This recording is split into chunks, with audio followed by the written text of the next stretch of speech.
অভিযোগ কমিয়ে দেন, দেখবেন সুখে থাকবেন। এইটা নাই, ওইটা নাই, এইটা পাই নাই, ওইটা পাই নাই, জীবনে এইটা হই নাই রে, ওইটা পাইলাম না রে, এরকম অভিযোগ করে দেদারসে অনেক এরকম লোক আছে না নাই? এরা অসুখী, এরা অসফল। সফল ব্যক্তিদের একটা গুণাবলী হচ্ছে এরা কমপ্লেইন করে কম, কমপ্লেইন করে কম, তারা শুকরিয়া করে বেশি। দে আর ভেরি গ্রেটফুল, তারা শুকরিয়া করে বেশি। এটা পাই নাই, ওইটা পাই নাই এগুলো বলবেন না, কারণ আপনি যেটা পাইয়া খুশি না, অনেকে এটা পাওয়ার জন্য সংগ্রাম করে যাচ্ছে। আপনি এখন যেই জায়গাটাতে আছেন, এই জায়গাটাতে পৌঁছা অনেকের স্বপ্ন। আপনি এটা পেয়ে খুশি না, কিন্তু আপনার জায়গায় পৌঁছার জন্য অনেকে স্ট্রাগল করে যাচ্ছে, সংগ্রাম করে যাচ্ছে। আপনি যেই পজিশনে আছেন, শুধু এই পজিশনে আসাটাই অনেকের স্বপ্ন। তো শুকরিয়া করবেন না কেন? এজন্য সব সময় আমাদের বেশি বেশি শুকরিয়া করতে হবে কার? রব্বুল আলামিন বলেন, কুল লাউ কানাল বাহরু মিদাদান লিকালিমাতি রাব্বি লানাফিদাল বাহরু ক্বাবলা আন তানফাদা কালিমাতু রাব্বি ওয়ালাউ জিনা বিমিসলিহি মাদাদা। সাগরের জলকে কালি করে, গাছের পাতাকে খাতা করে, তোমার মহিমা লেখা শেষ হবে না, যদিও লিখি প্রভু জীবন ভরে। সাগরের জলকে কালি করে, গাছের পাতাকে খাতা করে, তোমার মহিমা লেখা শেষ হবে না, যদিও লিখি প্রভু জীবন ভরে। সাগরের জলকে কালি করে, চিল্লায় বলেন ঠিক কিনা? সব সাগর মহাসাগরের জল যদি কালি হয়ে যায়, কি উপমা দিলেন আল্লাহ? সব সাগরের পানি যদি কালি হয়ে যায়, সব গাছের পাতাও যদি খাতা হয়ে যায়, আর সাগরের জল নামক কালি দিয়ে গাছের পাতা নামক খাতার উপরে যদি আমি আল্লাহর প্রশংসা তোমরা লিখতে শুরু করে দাও, সাগরের জল শেষ হয়ে যাবে, গাছের সব পাতাগুলো ফুরিয়ে যাবে, আমি আল্লাহর প্রশংসা করে শেষ করা যাবে না। সুবহানাল্লাহ বাড়িতে যায় বলবেন। সাগরের জল, চারটেখানে কথা। কয়টা সাগর দেখছেন আপনি? কয়টা সাগর ঘুরছেন? প্রশান্ত মহাসাগর দেখছেন আপনি? আটলান্টিক মহাসাগর দেখেছি আমরা? দেখি নাই। প্রশান্ত মহাসাগরের সবচেয়ে গভীর জায়গার নাম মারিয়ানা ট্রেঞ্চ, প্রায় 36,000 ফিট ওইটা ডেপথ, গভীরতা। কয় হাজার ফিট গভীর? আপনার বাড়ির যে পুকুর কয় হাত গভীর? হ্যাঁ, 36,000 ফিট। কেন ইমাজিন, কল্পনা করতে পারেন 36,000 ফিট গভীর এটা মারিয়ানা ট্রেঞ্চ, প্রশান্ত মহাসাগর। আর এই পৃথিবীর সবচেয়ে উঁচু যে পাহাড়টা, এটার নাম মাউন্ট এভারেস্ট। এটার উচ্চতা প্রায় অ্যাপ্রক্সিমেটলি অ্যারাউন্ড 29,000 ফিট। পাহাড়, পৃথিবীর সবচেয়ে উঁচু পর্বত শৃঙ্গ মাউন্ট এভারেস্ট 29,000 ফিট। আর পৃথিবীর সবচেয়ে গভীর সাগর, প্রশান্ত মহাসাগরের সবচেয়ে গভীর জায়গা মারিয়ানা ট্রেঞ্চ, ওইটা নাকি 36,000 ফিট। তাহলে ওই পাহাড়কে তুলে ধরে এনে প্রশান্ত মহাসাগরের সবচেয়ে গভীর জায়গা মারিয়ানা ট্রেঞ্চের উপর যদি ছেড়ে দেয়া হয়, পুরো পাহাড় ডুবে যাবে। সুবহানাল্লাহ নাই? পুরো পাহাড় ডুবে যাবে, উপরে পানি থেকে যাবে প্রায় 7,000 ফিট। আল্লাহু আকবার। এই পৃথিবীর দ্বিতীয় গভীরতম সাগরের নাম আটলান্টিক মহাসাগর। এই সাগরের সবচেয়ে গভীর জায়গার নাম হচ্ছে পুয়ের্টো। এই পুয়ের্টো গভীরতা প্রায় 33,000 ফিট। কত? আর সবচেয়ে বড় পাহাড় 29,000 ফিট। তো এই সাগরেও যদি বড় পাহাড়টা, পৃথিবীর সবচেয়ে উঁচুতম পর্বত শৃঙ্গকে এনে ছেড়ে দেয়া হয়, পুরো পাহাড় পানিতে তলিয়ে তো যাবেই, এর উপরে আরো পানি থেকে যাবে 4,000 ফিট। সাগর, মহাসাগর, পানি বেশি না কম? জোরে বলেন। কি বিশাল আটলান্টিক মহাসাগর! লম্বায় তো অনেক বড়, আড়াআড়ি ভাবে এটারে ক্রস করে অনেক প্লেন, অনেক বিমান। আগে কনকর্ড ক্রস করতো হিথ্রো এয়ারপোর্ট থেকে জন এফ কেনেডি এয়ারপোর্টে ল্যান্ড করার জন্য। ঘন্টায় 1000 মাইল বেগে ছুটতো এই প্লেনগুলো। তারপরেও আড়াআড়ি ভাবে, লম্বায় না, আড়াআড়ি ভাবে আটলান্টিক মহাসাগরকে ক্রস করতে 3-4 ঘন্টা লেগে যেত। প্লেন যদি ঘন্টায় চলে 1000 মাইল বেগে, আর আটলান্টিক মহাসাগরের পাশ যেটা প্রশস্ত, এটা ক্রস করতে যদি 3 ঘন্টা লাগে, তাহলে পাশে কয় হাজার কিলোমিটার? 3000 কিলোমিটার। সুবহানাল্লাহ কইবেন না? এত বিশাল বিশাল সাগর। সাগর কি, মহাসাগর কি এই দুইটা যে প্রশান্ত আর আটলান্টিক? না, ভারত মহাসাগর, উত্তর মহাসাগর, দক্ষিণ মহাসাগর, বঙ্গোপসাগর, কৃষ্ণ সাগর, ভূমধ্য সাগর, লোহিত সাগর, চায়না সাগর, শত শত সাগরে ভরপুর মহাবিশ্ব। এই সব সাগরের পানি যদি কালি হয়ে যায়, কি হয়ে যায়? আর পৃথিবীতে যত গাছ আছে সব গাছের পাতা যদি খাতা হয়ে যায়, গাছ কয়টা আছে কুমিল্লায়? হ্যাঁ, অভাব নাই। তো কুমিল্লাতেই যদি অভাব নাই, তাহলে আফ্রিকার জঙ্গলের কি অবস্থা? কি পরিমাণে গাছ, বৃক্ষরাজি আল্লাহ তৈরি করেছেন। এই সব গাছের পাতা যদি এরকম খাতা হয়ে যায়, আর এই সাগরের জল নামক কালি দিয়ে যদি এই খাতায় আল্লাহর জিকির লিখতে শুরু করেন, প্রশংসা লিখতে শুরু করেন, গাছের পাতাও শেষ, সাগরের পানিও শেষ, শেষ হবে না আল্লাহর জিকির আর প্রশংসা করেন। আল্লাহু আকবার। এজন্য সব সময় প্রশংসা করতে হবে একজন সত্তার, তিনি কে? সে আল্লাহ বললেন, হুয়াল আউয়ালু ওয়াল আখিরু ওয়াল যাহিরু ওয়াল বাতিন ওয়া হুয়া বিকুল্লি শাইইন আলিম। আল্লাহ বললেন, আমার প্রশংসা করবি না কেন? আমি সবার প্রথমে, আমি সবার শেষে, আমি প্রকাশ্যে, আমি গোপনে। কার কথা? আল্লাহ। প্রথমে কে? আল্লাহ। জোরে বলেন, আল্লাহ। প্রথমে আল্লাহ আল্লাহ, শেষেও আল্লাহ আল্লাহ, আকাশে আল্লাহ আল্লাহ, জমিনে আল্লাহ আল্লাহ। পড়েন পড়েন, প্রথমে আল্লাহ আল্লাহ, শেষেও আল্লাহ আল্লাহ, আকাশে আল্লাহ আল্লাহ, জমিনে আল্লাহ আল্লাহ। আবার পড়েন, প্রথমে আল্লাহ, শেষেও আকাশে আল্লাহ আল্লাহ, জমিনে আল্লাহ আল্লাহ। নিখিল জাহান গাই গুণগান, তারে নামে গায় আমরাও গাহি তাআলা, হামদে বারি তাআলা, হামদে বারি তাআলা, হামদে বারি তাআলা। পড়েন আল্লাহু আকবার। তিনিই প্রথম, তিনিই শেষ, তিনিই প্রকাশ্য, তিনিই গোপন। এজন্য প্রশংসা চলবে একজনের। চিল্লায় বলেন, কে? আল্লাহ তোমার প্রশংসার জন্য আমরণ আমরা করতে পারি, তৌফিক দাও। জোরে পড়েন আমিন। সুলতানপুর নুরানিয়া হাফিজিয়া মাদ্রাসা ও এতিমখানার উদ্যোগে আজকের এই প্রোগ্রাম সভাপতিত্ব করছেন আলহাজ শামসুল হক সরকার, অবসরপ্রাপ্ত সরকারি কর্মকর্তা। আসছেন সভাপতি? অসুস্থ, আল্লাহ তুমি সুস্থ করো। আমার আগে কথা বলছিলেন হযরত মাওলানা ইয়াহিয়া মাহমুদ দামাত বারাকাতুহ, প্রতিষ্ঠাতা প্রিন্সিপাল শাইখুল হাদিস জামিয়া দারুল উলুম রামপুরা ঢাকা। সুন্দর বয়ান করছিলেন, আমি খাচ্ছিলাম আর শুনছিলাম। প্রামাণ্য বর্ণনা করছিলেন কিভাবে কিয়ামত হবে, কিভাবে আমরা উঠবো হুফাতান ওরাতান মুশাতান গুরলা, উলঙ্গ, নেকেড। সেদিন আমাদের গায়ে জামা থাকবে? জ্যাকেট থাকবে খালি? কি থাকবে? কিছু থাকবে, জামা থাকবে না, পায়ে জুতা থাকবে না, পেটে খাবার থাকবে না, খালি থাকবে চিৎকার। সেদিন থাকবে কি? মনে হয় কথাগুলো প্রতিদিন এগুলো রিমাইন্ডার দিবেন নিজেকে, যে ওই দিনটার মুখোমুখি আমি হতে যাচ্ছি, আমি কি তৈরি করেছি আখিরাতে নাজাতের জন্য। প্রতিদিন ভাবতে হবে যে দাদা চলে গেল, বাবা চলে গেল, আমিও ওই একই পথের যাত্রী। দ্য ডেস্টিনেশন ইজ সেম, গন্তব্য এক, কেউ আগে কেউ পরে। এটাই ওয়াজ, এটাই দামি ওয়াজ। এটা মনে রাখলেই মানুষ আর চুরি করতে পারে না, মিথ্যা বলতে পারে না, ইফটিজিং করতে পারে না, পরকিয়া করতে পারে না, মতের বিরুদ্ধে গেলে তারে রামদা দিয়ে কোপাইতে পারে না। চিল্লা এখন ঠিক কিনা? এটাই হচ্ছে ইসলাম। আখিরাতের স্মরণ, যিকরাদ্দার, চলে যেতে হবে। ছোট্ট আছি, বড় হব। এই যে দাড়ি পাকা মুরব্বীরা যারা আছেন, ওনার মায়ের পেট থেকে তো এরকম সাদা দাড়ি নিয়ে বেরিয়েছিল না? ছোট্ট বাচ্চা হয়ে এসেছিল, ওনারা ওয়া ওয়া করে কেঁদেছে। শৈশব, কৈশোর, যৌবন, প্রৌঢ়ত্ব, বার্ধক্য, বয়সের ভার, চুল আর দাড়ির শুভ্রতা। আগে ছিল সিঙ্গেল, হয়েছে ডবল, এরপর হয়েছে মেয়ের বাপ, এরপরে শ্বশুর, এরপরে নানা। This is the circle of life. এটাই সার্কেল, রাউন্ড, এভাবে ঘুরে আবার চলে যেতে হবে। এই চিন্তাটা যদি মাথায় থাকে, ওই লোক টেন্ডারবাজি করতে পারে? চাঁদাবাজি, ইফটিজিং, মিথ্যা বলতে পারে? যৌতুক খেতে পারে? এজন্য সবসময় give yourself the reminder of আখিরাহ। আখিরাতের রিমাইন্ডার নিজেরাই নিজে দেন।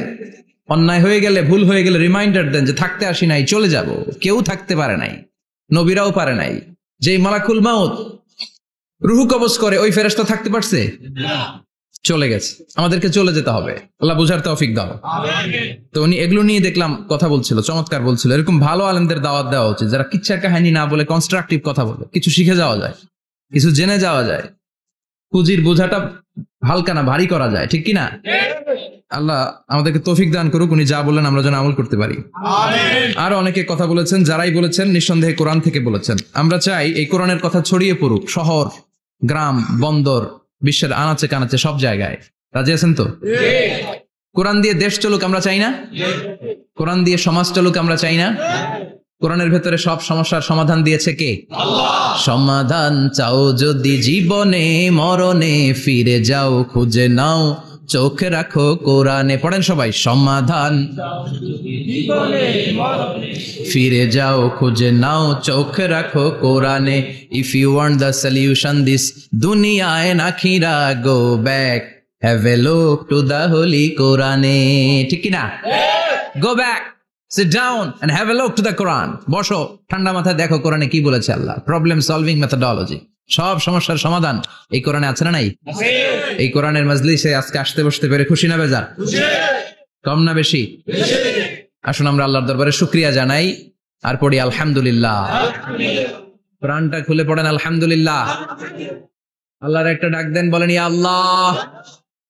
আরো জোরে পড়েন ইয়া আল্লাহ। আল্লাহ তুমি কবুল করো। আমরা সরাসরি এই বইটা থেকে এখন কথা শুনবো। এই দেখেন, পৃথিবীর কোনো বইয়ে এত ময়লা থাকে না যত ময়লা থাকে কোরআনে। কারণ সমাধান দিবে তো, এজন্য ময়লা টয়লা নিয়ে সব সমাধান করে ফেলবে কোরআন।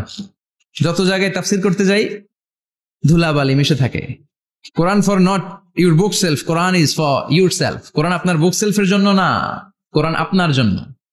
আমরা বুক সেলফে রাখি, তাও নিচের থাকে না, উপরের থাকে, যাতে কেউ নাগাল না পায়। এরকম ডাকাইত আছে না নাই?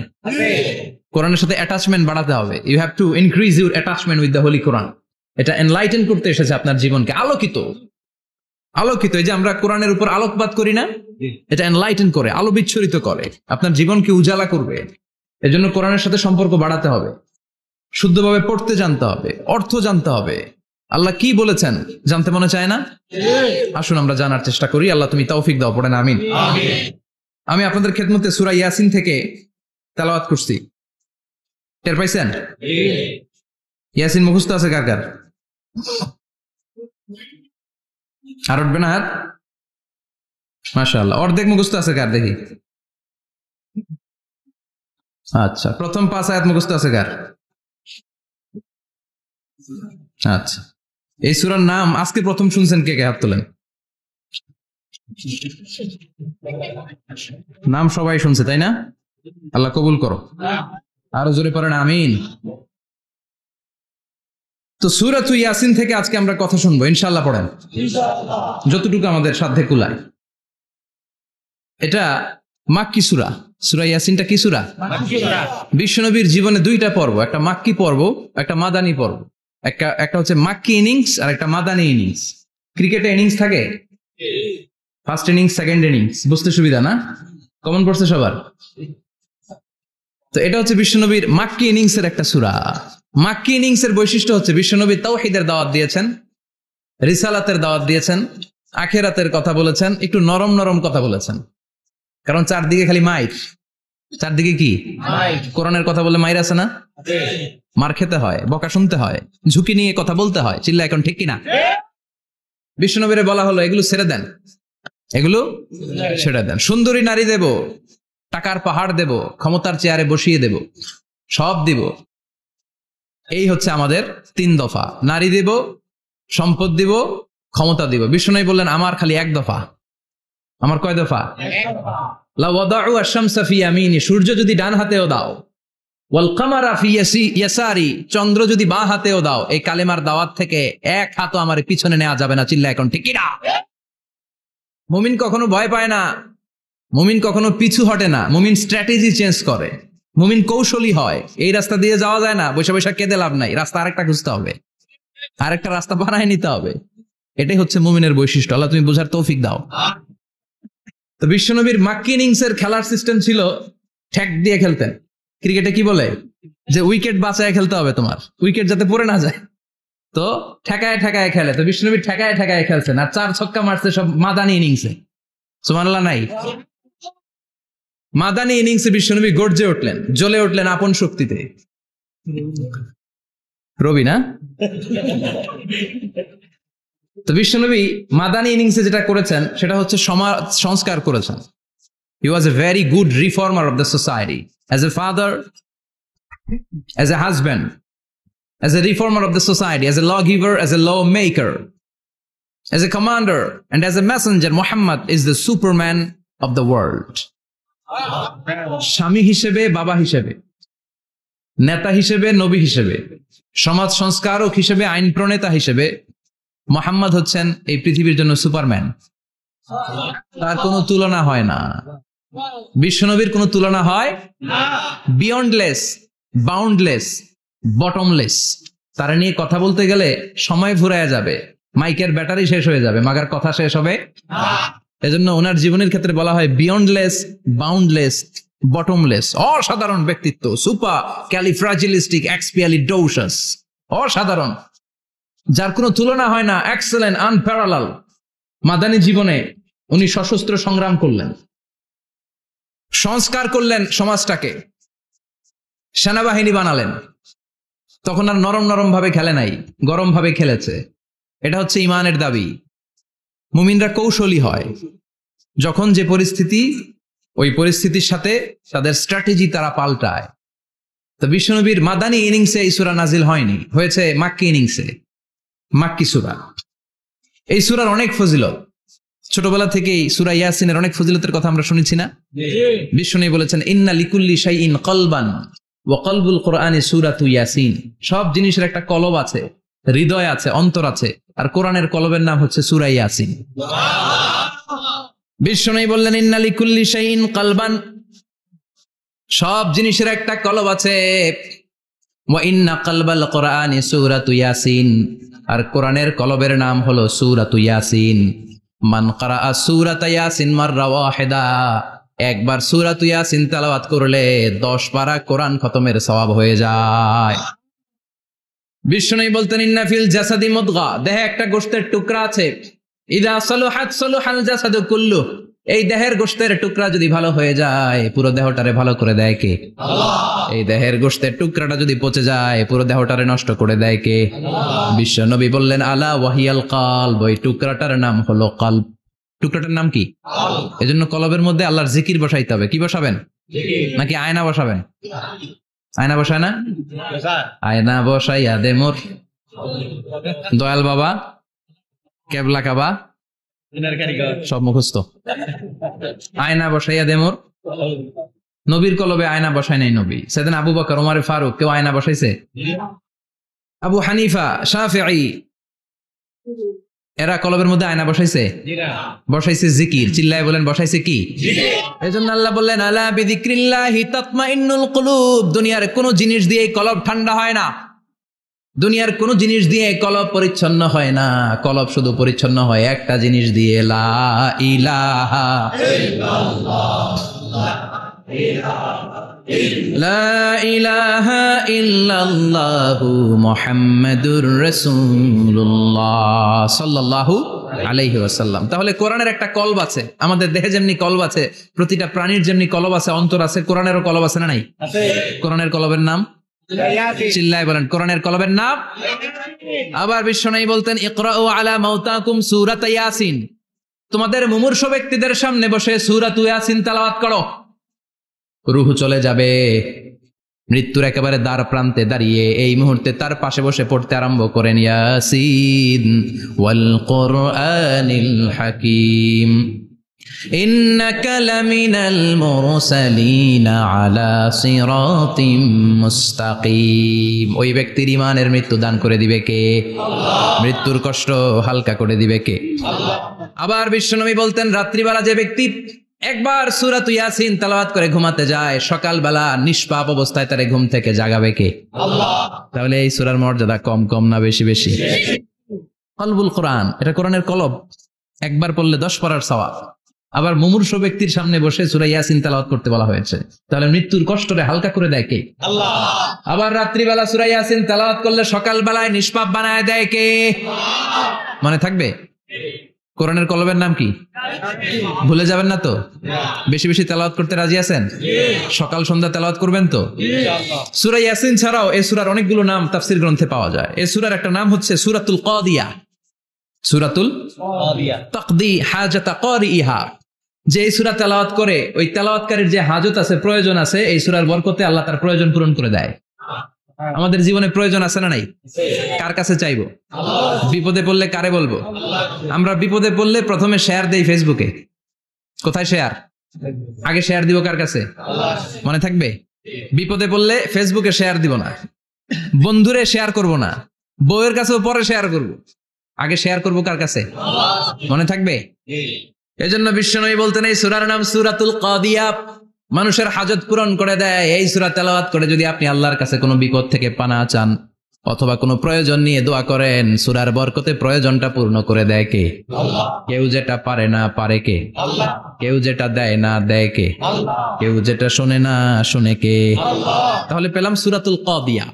আরেকটা নাম আছে সূরার, সেটা হচ্ছে সূরাতুল আযীমা, সুমহান সূরা। কি সূরা? সুমহান। আযীমা, এই আযীম আর আযীমা এই শব্দ দুইটা অনেক দামি, আল্লাহ যে কোনো জায়গায় ব্যবহার করেন নাই। বিশ্বনবীর চরিত্রের উপমা দিতে যে আল্লাহ আযীম শব্দ বলেছেন, তাই না? রব্বুল আলামিন বলেন ওয়া ইন্নাকা লাআলা খুলুকিন আযীম। ও নবী, সাধারণ কোন চরিত্র আপনারে আমি দেই নাই, আপনারে আমি দিয়েছি আযীম একটা চরিত্র, খুলুকুন আযীম। And verily indeed you are on a very good standard of character. অসাধারণ চরিত্র দিয়েছে। বিশ্বনবীর চরিত্র বুঝাতে যে আল্লাহ কি শব্দ ব্যবহার করেছেন? কথা বলে না, তাফসীর শিখে যেতে হবে। কোন শব্দ ব্যবহার করেছেন? আযীম। আবার আল্লাহ নিজের পরিচয় দিতে যে আযীম বলেছেন, ওয়ালা ইয়াউদুহু হিফযুহুমা ওয়া হুয়াল আলিয়্যুল আযীম। সুবহানাল্লাহ। আকাশ জমিনের নিয়ন্ত্রণ করতে যে আল্লাহ কখনো ক্লান্ত হয় নাকি? কারণ তিনি হচ্ছেন আল আলিয়্যুল আযীম। আল্লাহু আকবার। তার মানে নবীর চরিত্রের ক্ষেত্রে আযীম, আল্লাহর নিজের সত্তার ক্ষেত্রে আল্লাহ বললেন আযীম। আবার বললেন কিয়ামতের দিন গোটা পৃথিবীটারে আমি নাড়িয়ে দেব, গোটা পৃথিবীতে একটা আমি ভূমিকম্প দিব। এই কথাও কোরআনে আছে না নাই? ইযা জুলজিলাতিল আরদু জিলজালাহা আল কারিয়াতু মাল কারিয়া। পুরো পৃথিবী কাঁপিয়ে দিব। এই কাঁপাকাঁপিটা, ওই দিনের ভূমিকম্পটা কি অন্যান্য সময়ের ভূমিকম্পের মতো হবে? এই ভূমিকম্পকে আল্লাহ বলেছেন আযীম। ইন্না জালজালাতাস সাআতি লা শাইউন আযীম। সেদিনের ভূমিকম্প সাধারণ কোনো আর্থকোয়েক নয়, সাধারণ ভাইব্রেশন না, এটা আযীম। আবার আল্লাহ কোরআনকেও আযীম বলেছেন, ওয়ালাকাদ আতাইনাকা সাবআম মিনাল মাসানি ওয়াল কুরআনাল আযীম। ও নবী, আমি আপনারে নিত্য পাঠনীয় সপ্তবাক্য সূরাতুল ফাতিহা দিয়েছি, সাথে সাথে কোরআনে আযীম দান করেছি। সুবহানাল্লাহ।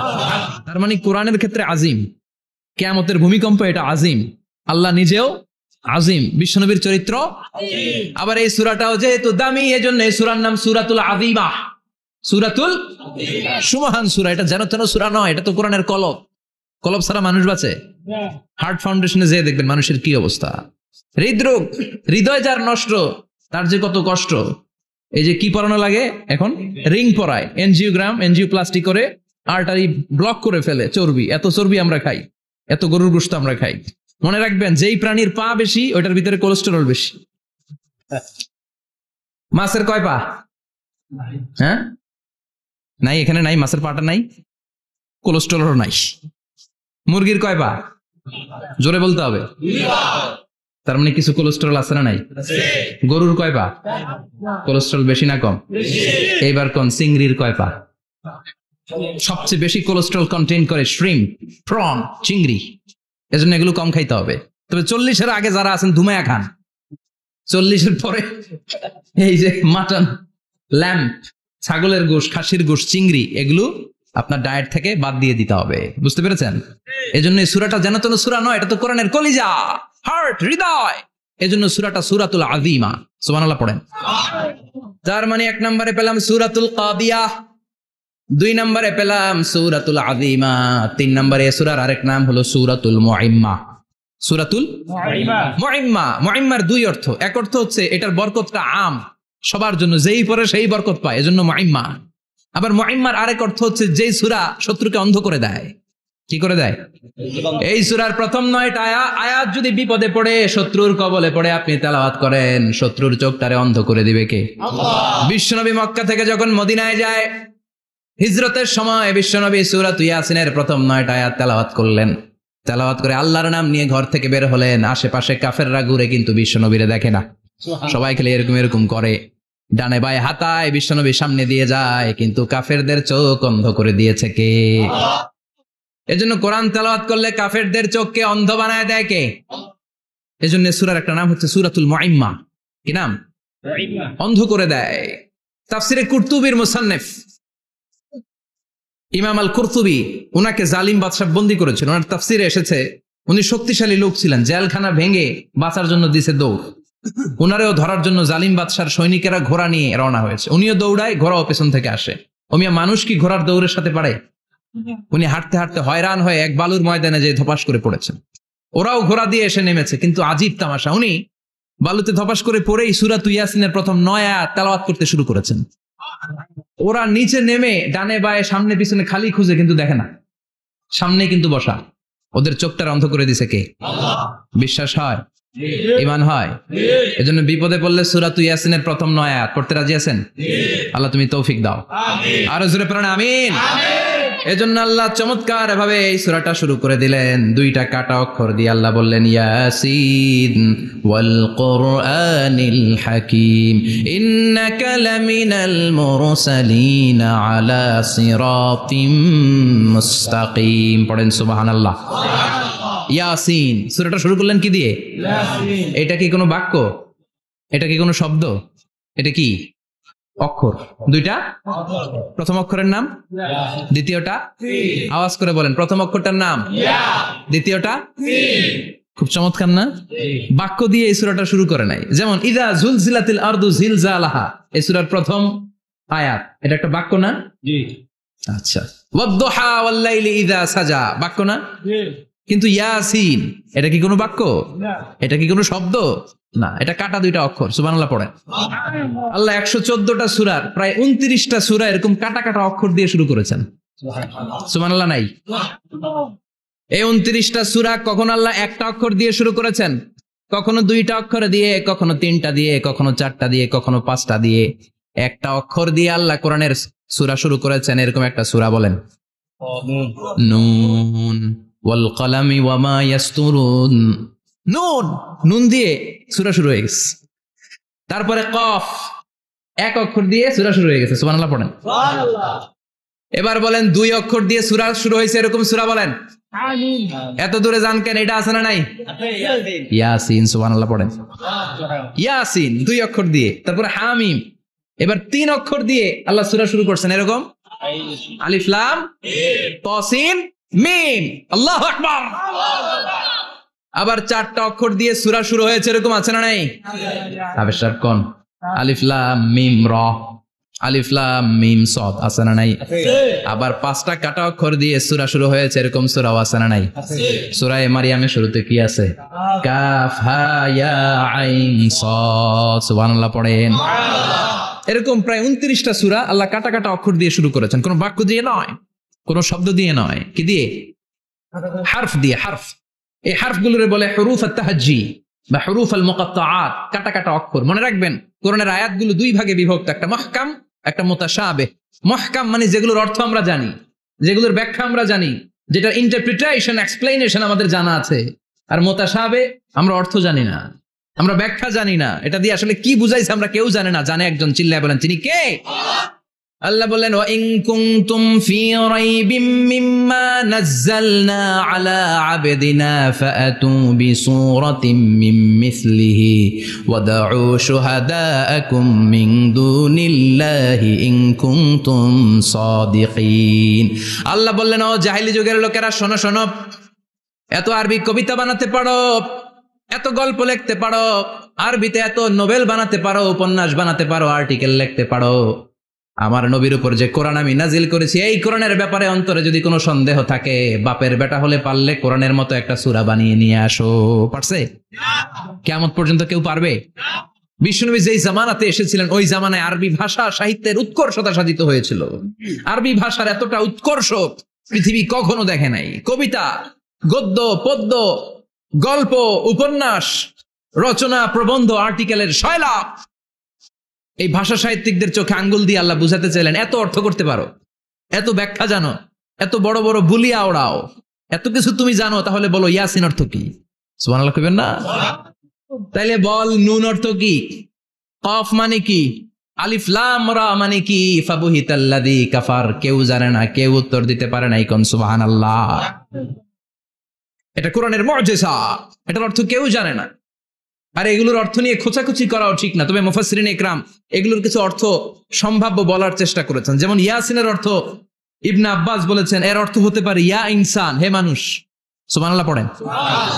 কেউ কেউ বলেছে এটার অর্থ হতে পারে ইয়া সাইয়্যিদাল মুরসালিন। কেউ কেউ বলেছেন ইয়াসিন হতে পারে ইসমুল্লাহ, আল্লাহর নাম। কেউ বলেছেন এটা হতে পারে ইসমুন লিন নবী, বিশ্ব নবীর নাম। আবার কেউ কেউ বলেছেন ইয়াসিন হতে পারে এই কোরআনে কারিমের একটা নাম। কোন সুবহানাল্লাহ। এই সম্ভাব্য সব কথাগুলো বলে পৃথিবীর সব মুফাসসিররা বলতে বাধ্য হয়েছেন আল্লাহু আ'লামু বিমুরাদিহি বিহি। এটার দ্বারা আসল অর্থ যে কি এটা আমরা কেউ জানি না। জানে কে? আল্লাহ। চিৎকার করে বলতে হবে জানে কে? তাহলে ইয়াসিন মানে আমরা জানি না। ইয়াসিনের অর্থ আমরা ছেড়ে দেব কার উপর? এরপর আল্লাহ বললেন ওয়াল কোরআনিল হাকিম, প্রজ্ঞাময় বিজ্ঞানময় কোরআনের শপথ। ওয়াল কোরআনিল হাকিম, বিজ্ঞানময় প্রজ্ঞাময় কোরআনের শপথ বা কসম। ওয়াল কোরআনিল হাকিমে যে ওয়া, এই ওয়াটারে আরবিতে বলে ওয়া আল কাসামিয়া। কি বলে? ওয়া আল কাসামিয়া। কসম কাটার জন্য আল্লাহ এই ওয়া ব্যবহার করেছেন। যত জায়গায় কোরআনে আল্লাহ কসম কেটেছেন ওই কসমের শব্দটার আগে ওয়া আছে না নাই? ও মিয়া, কোরআনে আল্লাহ সময়ের শপথ করেছেন, কসম কেটেছেন, যুগের কসম কেটেছেন। যুগের সময়ের আরবি হলো আল আসর। এই আসরের আগে ওয়া আছে না নাই? কি বলছে আল্লাহ? ওয়াল আসর, ওয়াল। আবার তিন ফলের কসম আল্লাহ কোরআনে কেটেছেন। কি বলেছেন? ওয়াত্তিন মানে তিনের কসম। জাইতুনের কসম কেটেছেন, বলেছেন ওয়াজ জাইতুন।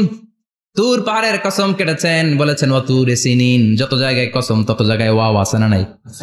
পাহাড়ের নামে কসম কেটেছেন, আল্লাহ বলেছেন ওয়াতুর। সূর্যের নামে কসম কেটেছেন, আল্লাহ বলেছেন ওয়াশ-শামসি ওয়া দুহাহা। সুবহানাল্লাহ কইবেন না? ফজরের নামে কসম কেটেছেন, কি বলেছেন? ওয়াল ফাজর। জিলহজ মাসের প্রথম 10 রাতের কসম কেটেছেন, কি বলেছেন? ওয়া লায়ালিন আশর। জোর আর বেজরের কসম কেটেছেন, আল্লাহ বলেছেন ওয়াশ-শাফঈ ওয়াল ওয়াতর। সূরা ইয়াসিনে কাটা কাটা দুইটা অক্ষরের পরে রব্বুল আলামিন কোরআনের কসম কেটেছেন। এজন্য আল্লাহ বলেছেন ইয়াসিন ওয়াল কোরআনিল হাকিম। ইয়াসিন ওয়াল কোরআনিল হাকিম, প্রজ্ঞাময় বিজ্ঞানময় কোরআনের শপথ। কোরআনের মধ্যে বিজ্ঞান আছে না নাই? বেশি না কম? বিশ্বাস হয় না? নাস্তিকদের কথা বিশ্বাস হয়? নাস্তিকরা বলে কোরআনের মধ্যে বিজ্ঞান নাই, কোরআনের মধ্যে সায়েন্স নাই, কোরআনের ভেতরে টেকনোলজি নাই। কিন্তু কোরআন বলে এমন কিছু নাই, মানুষের প্রয়োজনীয় এমন কিছু নাই যেটা আমার ভিতরে নাই। আল্লাহু আকবার। আল্লাহ বললেন মা ফাররাতনা ফিল কিতাবি মিন শাই, কিতাবের মধ্যে আমি কিছু বাদ রেখে দেই নাই।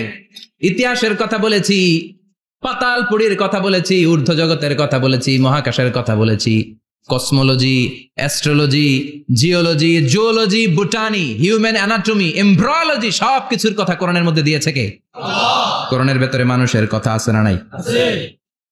কোরআনের মধ্যে গাভীর কথা আছে না নাই? আছে। গাভীর কথাও আছে। কই আছে? হ্যাঁ, সূরাতুল বাকারা, গাভীর সূরা। সুবহানাল্লাহ কইবেন না? সুবহানাল্লাহ। মানুষের কথা আছে সূরাতুল ইনসান, জিনদের কথা আছে সূরাতুল জিন, মাকড়সার কথা আছে সূরাতুল আনকাবুত, মৌমাছির কথা আছে সূরাতুন নাহাল। মৌমাছির কথা বলেছেন, দুধের কথা বলেছেন, প্রাণীর কথা বলেছেন, খাদ্যের কথা বলেছেন, মানুষের দেহ বৈশিষ্ট্যের কথাও বলেছেন। চিৎকার করে পড়েন আল্লাহু আকবার। আল্লাহ বললেন ওয়া আওহা রাব্বুকা ইলান নাহলি আনিত্তাখিযি মিনাল জিবালি বুয়ুতাও ওয়া মিনাশ শাজারি ওয়া মিম্মা ইয়ারিশুন। সুবহানাল্লাহ পড়েন। ওয়া আওহা রাব্বুকা ইলান নাহল, আল্লাহ মৌমাছির কাছে সিক্রেট মেসেজ পাঠিয়েছেন। সুবহানাল্লাহ পড়েন। ওহীকে আরবিতে বলে সিক্রেট মেসেজ। সায়েন্টিফিক আলোচনা শুরু হইতেছে। মনোযোগ আছে না গেছে? জিমানি ধরছে? হ্যাঁ, মনোযোগ আছে না গেছে? তাকবীর দেওয়া যাবে? জোরে না আস্তে? শুরুতে বিবাহিতরা দেন, এরপরে অবিবাহিতরা দেন, এরপরে সবাই মিলে দেন। বিবাহিত কারা কারা দেখি?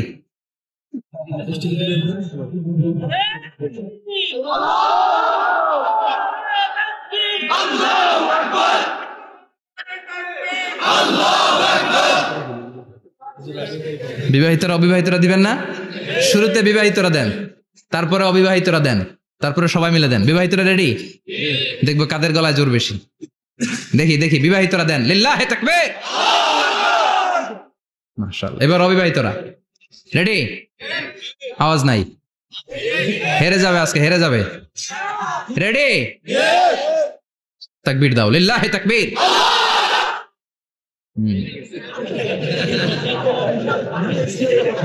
ইয়াংদের পারফরমেন্স আলাদা, আওয়াজ বেশি। এবার সবাই মিলে তিনটা লিল্লাহি তাকবীর, লিল্লাহি তাকবীর, লিল্লাহি তাকবীর।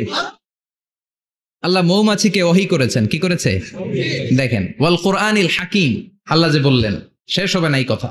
ওয়াল কুরআনিল হাকিম, বিজ্ঞানময় কোরআনের শপথ, প্রজ্ঞাময় কোরআনের শপথ। বিশ্বনবী বলেন লা তুহসা আজাইবুহু, কোরআনের আশ্চর্যান্বিতার কোনো শেষ নাই। ওয়ালা তাবলা গারাইবুহু, কোরআন কোনদিন কারো কাছে পুরাতন মনে হয় না। ফিহি মাসাবিহুল হুদা, কোরআনের মধ্যে আছে হেদায়েতের মশাল। ওয়া মানারুল হিকমা, কোরআন হলো বিজ্ঞানের সুউচ্চ মিনার। লা তুহসা আজাইবুহু, কোরআনের আশ্চর্যান্বিতার শেষ নাই। যতই পড়বেন আপনি আশ্চর্য হয়ে যাবেন, যতই স্টাডি করবেন, যতই অধ্যয়ন করবেন, আপনার চোখকে খুলে দিবে কে? আল্লাহ। ওয়ালা তাবলা গারাইবুহু, কোরআন কখনো পুরাতন হয় না। পুরান হয় নাকি? যার বয়স 50 বছর ধরে নামাজি মানুষ, প্রতি নামাজের প্রত্যেক রাকাতে কোন সূরা পড়া লাগে? তো 50 বছর যদি কেউ নামাজি হয়, তাহলে কত লক্ষবার উনি সূরা ফাতিহা পড়ছে উনি নিজে জানে? তারপরেও কোনোদিন কি মনে হয়েছে সূরা ফাতিহাটা একটু পুরান পুরান লাগে? আজকে কুল হল্লা দিয়ে শুরু করুন, কথা বলেন। পুরান লাগছে কোনোদিন? এত পড়ছে এটা, আজকে আর এটা না, আজকে আর একটা, এরকম মনে হয়? ওয়ালা তাবলা গারাইবুহু, পুরান লাগে না। প্রতিদিন নতুন, প্রতিনিয়তই নতুন, অলওয়েজ নিউ, সব সময় নতুন। এজন্য বিশ্বনবী বললেন লা তুহসা আজাইবুহু, কোরআনের আশ্চর্যান্বিতার শেষ নাই। ওয়ালা তাবলা গারাইবুহু, কোরআন কখনো পুরাতন হয় না। ফিহি মাসাবিহুল হুদা, কোরআনের মধ্যে আছে হেদায়েতের মশাল। ওয়া মানারুল হিকমা, কোরআন হলো বিজ্ঞানের সুউচ্চ মিনার। সুবহানাল্লাহ। আল্লাহ বললেন ওয়া আওহা রাব্বুকা ইলান নাহাল, আমি মৌমাছির কাছে মেসেজ দিলাম, সিক্রেট মেসেজ। আনিত্তাখিযি মিনাল জিবালি বুয়ুতা, তোমরা পাহাড়ের মধ্যে তোমাদের বাড়ি বানাও, মৌচাক বানাও। ওমিনা সাজার, গাছের মগ ডালে, বড় বড় ডালে তোমরা বাসা বানাও। ওয়া মিম্মা ইয়ারিশুন, উঁচু উঁচু জায়গায় মৌচাক বানাও, যাতে করে গ্রামের ছোট্ট ছেলেরা ঢিল মারতে না পারে। কোন সুবহানাল্লাহ। মৌমাছির আল্লাহ শিখাই দিছে। নিচু জায়গায় কোনোদিন মৌমাছির বাসা দেখবেন? নিচু জায়গায় সহজে নাগাল পাওয়া যায়, ধরা যায়। কথা কোন? ডাল বেয়ে মগ ডালে ওঠা লাগে মধু খাইতে চাইলে। চিল্লায় বলেন ঠিক কিনা? আল্লাহ সিক্রেট মেসেজ দিলেন আর বললেন আনিত্তাখিযি। আলেম যারা আছেন বলেন তো, ইত্তাখিযি এটা কি মুজাক্কারের সিগা না মুয়ান্নাসের সিগা? কথা কইতে হবে। কেউ নাই এটার উত্তর দেওয়ার মতো? মুয়ান্নাস, মাশাআল্লাহ। এটা স্ত্রীবাচক শব্দ। আল্লাহ মৌমাছিকে যে মেসেজ করছে পুরুষ মৌমাছিরে কয় নাই, এটা নারী মৌমাছিরে কইছে। চিল্লা এখন সুবহানাল্লাহ। এখন গবেষণা করে দেখা গিয়েছে, কার্ল ভন ফ্রিচ, একজন অস্ট্রিয়ান বিজ্ঞানী, উনি এটা নিয়ে গবেষণা করে 73 সালে 1973 নোবেল পেয়ে গেছে। এই আয়াতের উপর গবেষণা করে আল্লাহ কেমন করে সিক্রেট মেসেজ দিয়েছেন, কেমন করে মৌমাছি মৌচাকের বাসা বাঁধে, কেমন করে মধু আহরিত হয়, এটার উপর গবেষণা করে উনি একটা বই লিখেছেন, দ্য ডান্সিং বিজ। নেচে যাওয়া মৌমাছিগুলো, নাচতে নাচতে যেতে থাকা মৌমাছিগুলোর উপর একটা বই লিখে, দ্য ডান্সিং বিজ লিখে উনি নোবেল প্রাইজ পেয়েছেন এই মধুর উপরে। চিল্লায় পড়েন আল্লাহু আকবার। এখন কোরআনের আয়াত থেকে বোঝা গেল আনিত্তাখিযি মিনাল জিবালি বুয়ুতা, আল্লাহ নারী মৌমাছিকে বলেছেন মৌচাক বানাও, তোমাদের মধু রাখার জন্য বাসা বানাও। কার্ল ভন ফ্রিচ গবেষণা করে পেয়েছে মৌচাকের বাসা বানানো হয়, মধু আহরণ করা হয়। যেই মৌমাছিটা নেতৃত্ব দেয় এটা পুরুষ মৌমাছি নয়, এটা হলো মহিলা মৌমাছি। কোন সুবহানাল্লাহ। পুরো মৌচাকের মধ্যে মধু আহরণ, মধু নেওয়া, পুরো প্রসিডিউরটা সারার জন্য কোনো পুরুষ মৌমাছি লিডিং দেয় না, লিডিং দেয় একটা নারী মৌমাছি, স্ত্রী মৌমাছি। এজন্য ইত্তাখিয, ম্যাসকুলিন জেন্ডার ইউজ না করে আল্লাহ বলেছেন ইত্তাখিযি। নারী মৌমাছিকে আল্লাহ অ্যাড্রেস করে বলেছেন যাও মৌচাক বানাও আর এটার মধ্যে মধু আহরণ করো। চিল্লায় পড়েন আল্লাহু আকবার। আল্লাহ বললেন ইত্তাখিযি মিনাল জিবালি বুয়ুতা, পাহাড়ের মধ্যে ঘর বানাও। মিনাশ শাজার, গাছের বড় ডালের মধ্যে ঘর বানাও। ওয়া মিম্মা ইয়ারিশুন, উঁচু উঁচু জায়গায় ঘর বানাও।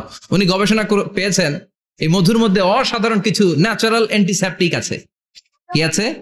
Natural antiseptic. এটার নাম হচ্ছে প্রপিলিস। প্রপিলিস নামে একটা লিকুইড পাওয়া যায়, মৌচাকের মধ্যে, এটা কাটা জায়গায় লাগা দিলে স্যাভলন ডেটল কিছু লাগানো লাগবে না, ওই প্রপিলিসের কারণে আপনার কাটা জায়গা এমনি শুকায় যাবে। সুবহানাল্লাহ পড়েন। দ্বিতীয় বিশ্বযুদ্ধে রাশিয়ান যত সৈনিকরা যুদ্ধে আহত হতো, ওরা আলাদা করে অ্যান্টিসেপটিক খাইতো না, ওরা মধু আইনা লাগাই দিত আর সুস্থ হয়ে যেত। সুবহানাল্লাহ পড়েন। নিউজিল্যান্ডের কিছু বিজ্ঞানীরা আবিষ্কার করেছে মৌমাছির হুলের ভিতরে রেমেটিক ফিভারের অ্যান্টিবায়োটিক আছে। অনেকের বাত জ্বর হয়, বাতের ব্যথা থাকে না, থাকে, মুরব্বীদের বেশি হয়। ওই জায়গার মধ্যে যদি আপনি মৌমাছি এনে ঢুকাই দিতে পারেন, মৌমাছির হুল লাগাই দিতে পারেন, ভালো হয়ে যাবে। মৌমাছি যখন হুল ফুটে আরাম লাগে না অনেক? খাইছেন? কামড় খাইছেন? হ্যাঁ, মজা লাগে। তো নিউজিল্যান্ডের এই গবেষকরা এরা আবিষ্কার করেছে যে মৌমাছি যদি হুল ফুটিয়ে দেয়, ওইখানে বাতের ব্যথা থাকলে, বেদনা থাকলে এটা ভালো হয়ে যাবে। আমি নিজে দেখেছি, বিবিসি একটা ডকুমেন্টারি, ইজিপশিয়ান একজন ফিজিশিয়ান, চিকিৎসক, উনি ওনার বাতের ব্যথায় আক্রান্ত যত রুগীরা আছে ওদের গায়ের মধ্যে মৌমাছি এনে এনে নিজে নিজে হুল ফুটায়। রুগী চিৎকার মারে, ও মাগো, ও আল্লাহ গো, কিন্তু একদিন পরে ব্যথা নাই, আর কয় ভালো হয়ে গেছি। সুবহানাল্লাহ কইবেন না? তো এজন্য এই কার্ল ভন ফ্রিজ 1973-তে দ্য ডান্সিং বিজ লেখে গোটা বিশ্বকে তাক লাগিয়ে দিয়েছে। তার গবেষণার প্রতিটি পয়েন্ট কোরআনের আয়াতের সাথে মিলে যায়। চিৎকার করে পড়েন আল্লাহু আকবার। এই যে আমরা মধু খাই, এই মৌচাকের ভেতরে অন এন অ্যাভারেজ অ্যারাউন্ড 60,000 মৌমাছি থাকে। 3 ভাগে, একটা হচ্ছে কুইন বি, একটা মেল বি, আর একটা হচ্ছে ওয়ার্কার বি। একটা থাকে রানী মৌমাছি, এর নেতৃত্বে সবাই চলে। আর একটা থাকে মেল বি, পুরুষ মৌমাছি, বংশ বাড়ানোর জন্য এদের কাজে লাগে। আর সব হচ্ছে ওয়ার্কার বি, সবাই কাজ করে। আল্লাহ বললেন সুম্মা কুলি মিন কুল্লি সামারাত ফাসলুকি সুবুলা রাব্বিকি যুলুলা। আল্লাহ সিক্রেট মেসেজ দিয়ে বললেন গাছের উপরে বাসাবাদ, পাহাড়ের উপরে মৌচাকের বাসাবাদ, উঁচু উঁচু জায়গায় তোমরা তোমাদের বাসা বাঁধো। সুম্মা কুলি মিন কুল্লি সামারাত, এরপর এলাকার যত মিষ্টি মিষ্টি ফুল আছে, ফল আছে, ওখান থেকে রস নিয়ে আসো। সুবহানাল্লাহ। পুষ্প রস সংগ্রহ করে মধুগুলো, এটার বলে sweet nectar. They collect the sweet nectar from the flowers. এবং মধুর মধ্যে এত চমৎকার জিনিস থাকার কারণ হচ্ছে মৌমাছিগুলো ওই এলাকার সব ধরনের ফুল, ভালো ভালো সুগন্ধযুক্ত ফুল ফল থেকে রস নিয়ে আসে। তো ওই গাছগুলোর মধ্যে বনাজি গাছ আছে না নাই, ঔষধি গাছ আছে না নাই, এজন্য মধুরে বলা হয় সব রোগের ঔষধ। যত বনাজি ঔষধি গাছের নির্যাস আর পুষ্প রস আছে, সব আল্লাহ মধুর ভিতরে ঢুকায়া মধুকে আল্লাহ ন্যাচারাল ভ্যাকসিন বানিয়ে দিয়েছেন। চিল্লায়ে পড়েন আল্লাহু আকবার। আল্লাহ বললেন সুম্মা কুলি মিন কুল্লি সামারাত, সব ফল আর ফুল থেকেই নেকটার পুষ্পরস নিয়ে আসো। ফাসলুকি সুবুলা রাব্বিকি যুলুলা, যেমন যেমন গিয়েছিলা পথ চিনায় আবার ফিরে আসো। ইয়াখরুজু মিন বুতুনিহা শারাব, এরপর তাদের পেট থেকে বের হয় শারাব। মুখতালিফুন আলওয়ানু, এক একটা মধুর কালার হয়ে যায় এক এক রকম। কোন সুবহানাল্লাহ।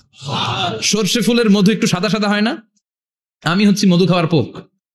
আমি দেশে বিদেশে যেখানে গিয়েছি ফ্রেশ হানি আমি অনেক খুঁজেছি। ইয়ামানি একটা মধু পাওয়া যায়, ইয়ামানের সাওয়াহিলি এলাকায়, পাহাড়ি এলাকায়, একেবারে কুচকুচে কালো।